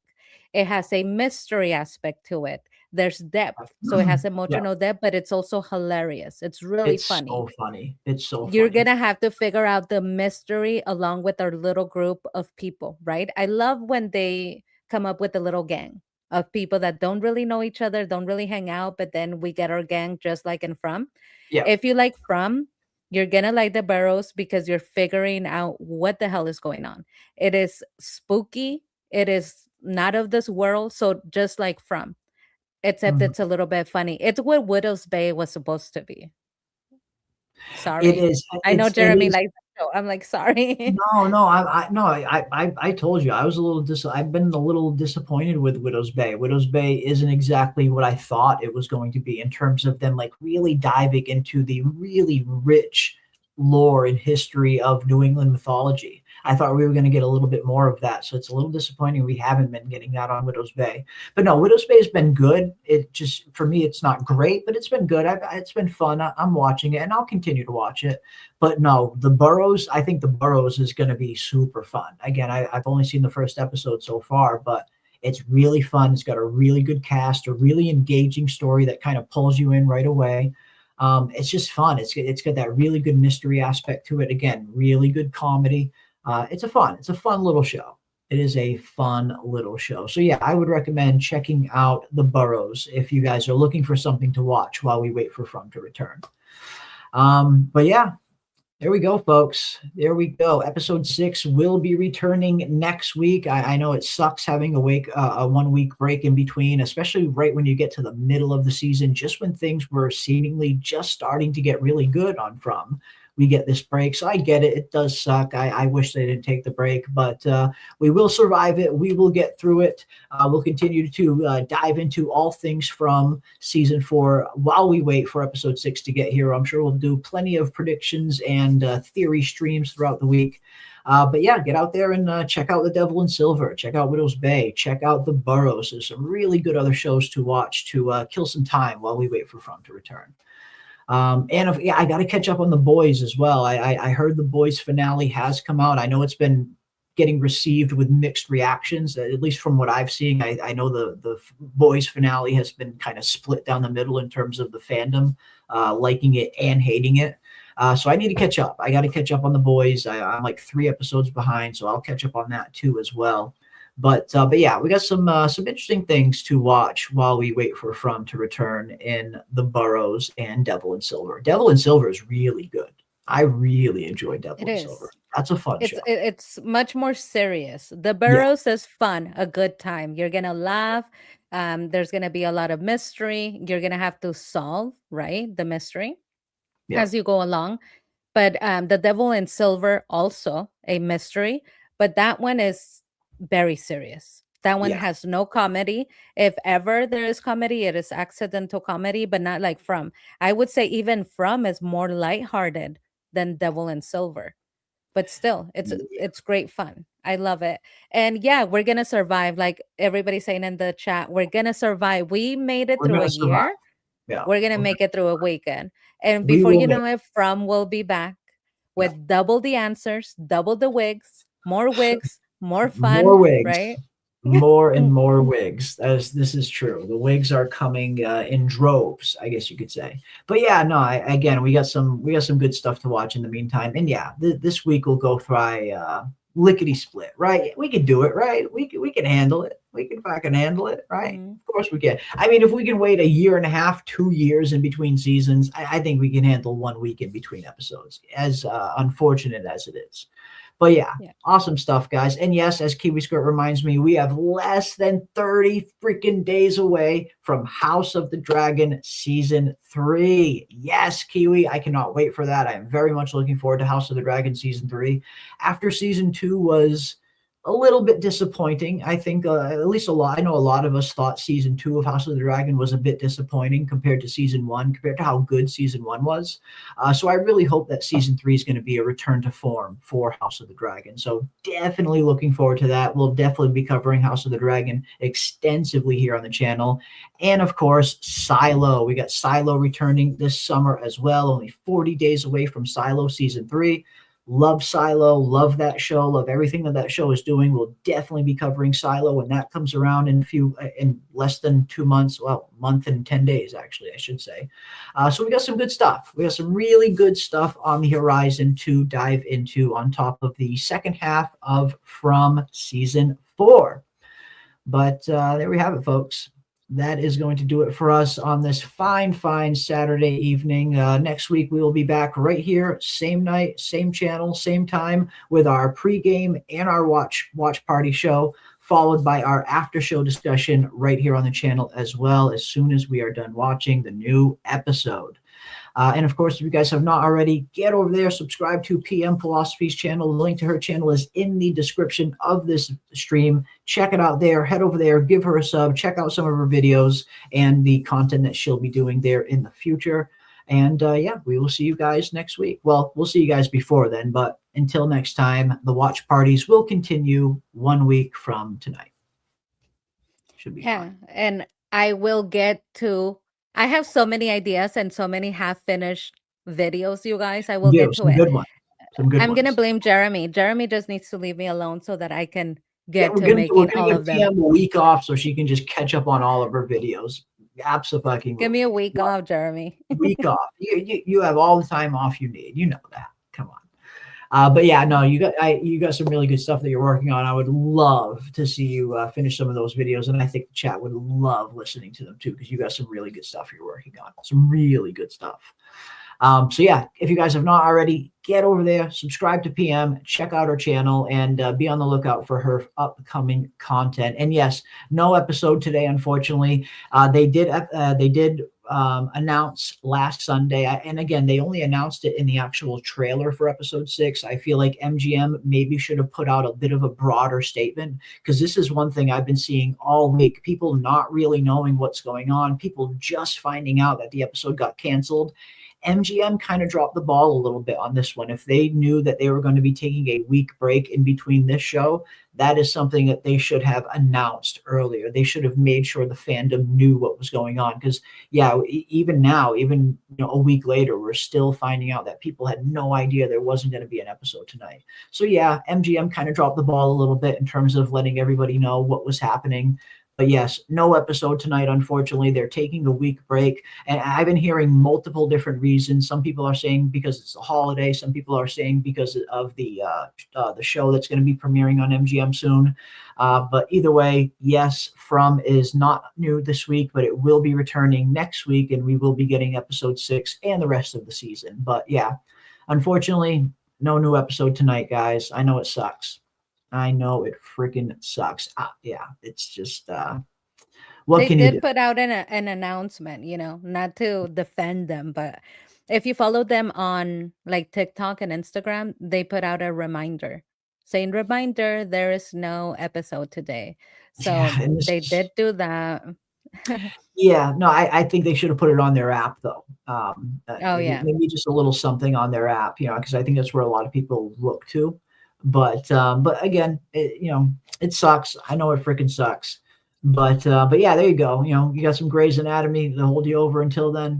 There you go. Nothing wrong with some Grey's Anatomy. But again, The Burrows is out again for anyone who didn't just hear a few minutes ago. The Burrows is out. It's a really good show that just dropped on Netflix. Really fun. It's got a good sci-fi horror element to it with some really good comedy and some mystery. Silo is going to be coming out this year as well. You can catch up on Silo. We have Widow's Bay is on. The Devil in Silver is on. Some interesting stuff. They can spoil all the episodes, but not let us know about a break. I mean, you do have a point here, Heather. I can't disagree with that. I cannot, in good conscience, disagree with your take, because yes, that is exactly kind of what we saw, right? Yeah, we got some spoilery stuff in the trailers, but yeah, now we're getting week break. But again, we'll survive it. It's a week. I know it sucks, but hopefully, this week will go by quick, and From will be back here before we know it, and we will be diving headfirst into episode 6. But until then, got some really good stuff out there to watch. In the meantime, again, I would recommend The Burrows. If you guys haven't been liking Widow's Bay or you haven't been liking Devil in Silver, totally fine. I would say try to give The Burrows a chance. It might be something that you might be into. It's a pretty fun show. It's a pretty fun show. But there we go, folks. There we go. That is going to do it for this evening. And we will be back here next weekend, diving into all of the craziness with each and every one of you as we wait for episode 6 of From to load. And hopefully this second half of the season is going to be a lot more hard hitting than the first half was, because I know a lot of you, and myself included, are definitely looking forward to the show picking up a little bit. But yeah, there we go, folks. That is going to do it for us this evening. Stay safe out there, ladies and gentlemen. Keep those tinfoil hats on, folks. Uh-oh. My thing is frozen. I can PM, do it. you're going to have to hit the outro for us. And we will see you I guys can do it. on the next one. And cheers. Wait. I don't know where the outro is. Is it all the way at the end? Did you move Yeah, it? all the way at the bottom, the Jade violin. Oh, yeah, StreamYard, you're it's messing moved. us up here, StreamYard. You got us frozen here. Not very cool, How StreamYard. unprofessional of us. How How unprofessional. unprofessional Oh, it's of us. unprofessional StreamYard. It's nothing we fucking did. Fuck you, No, StreamYard. of course not. Bye. Okay, ding dongs. If you don't subscribe to Jeremy Ice and Fire, you're gonna spend the night in the box.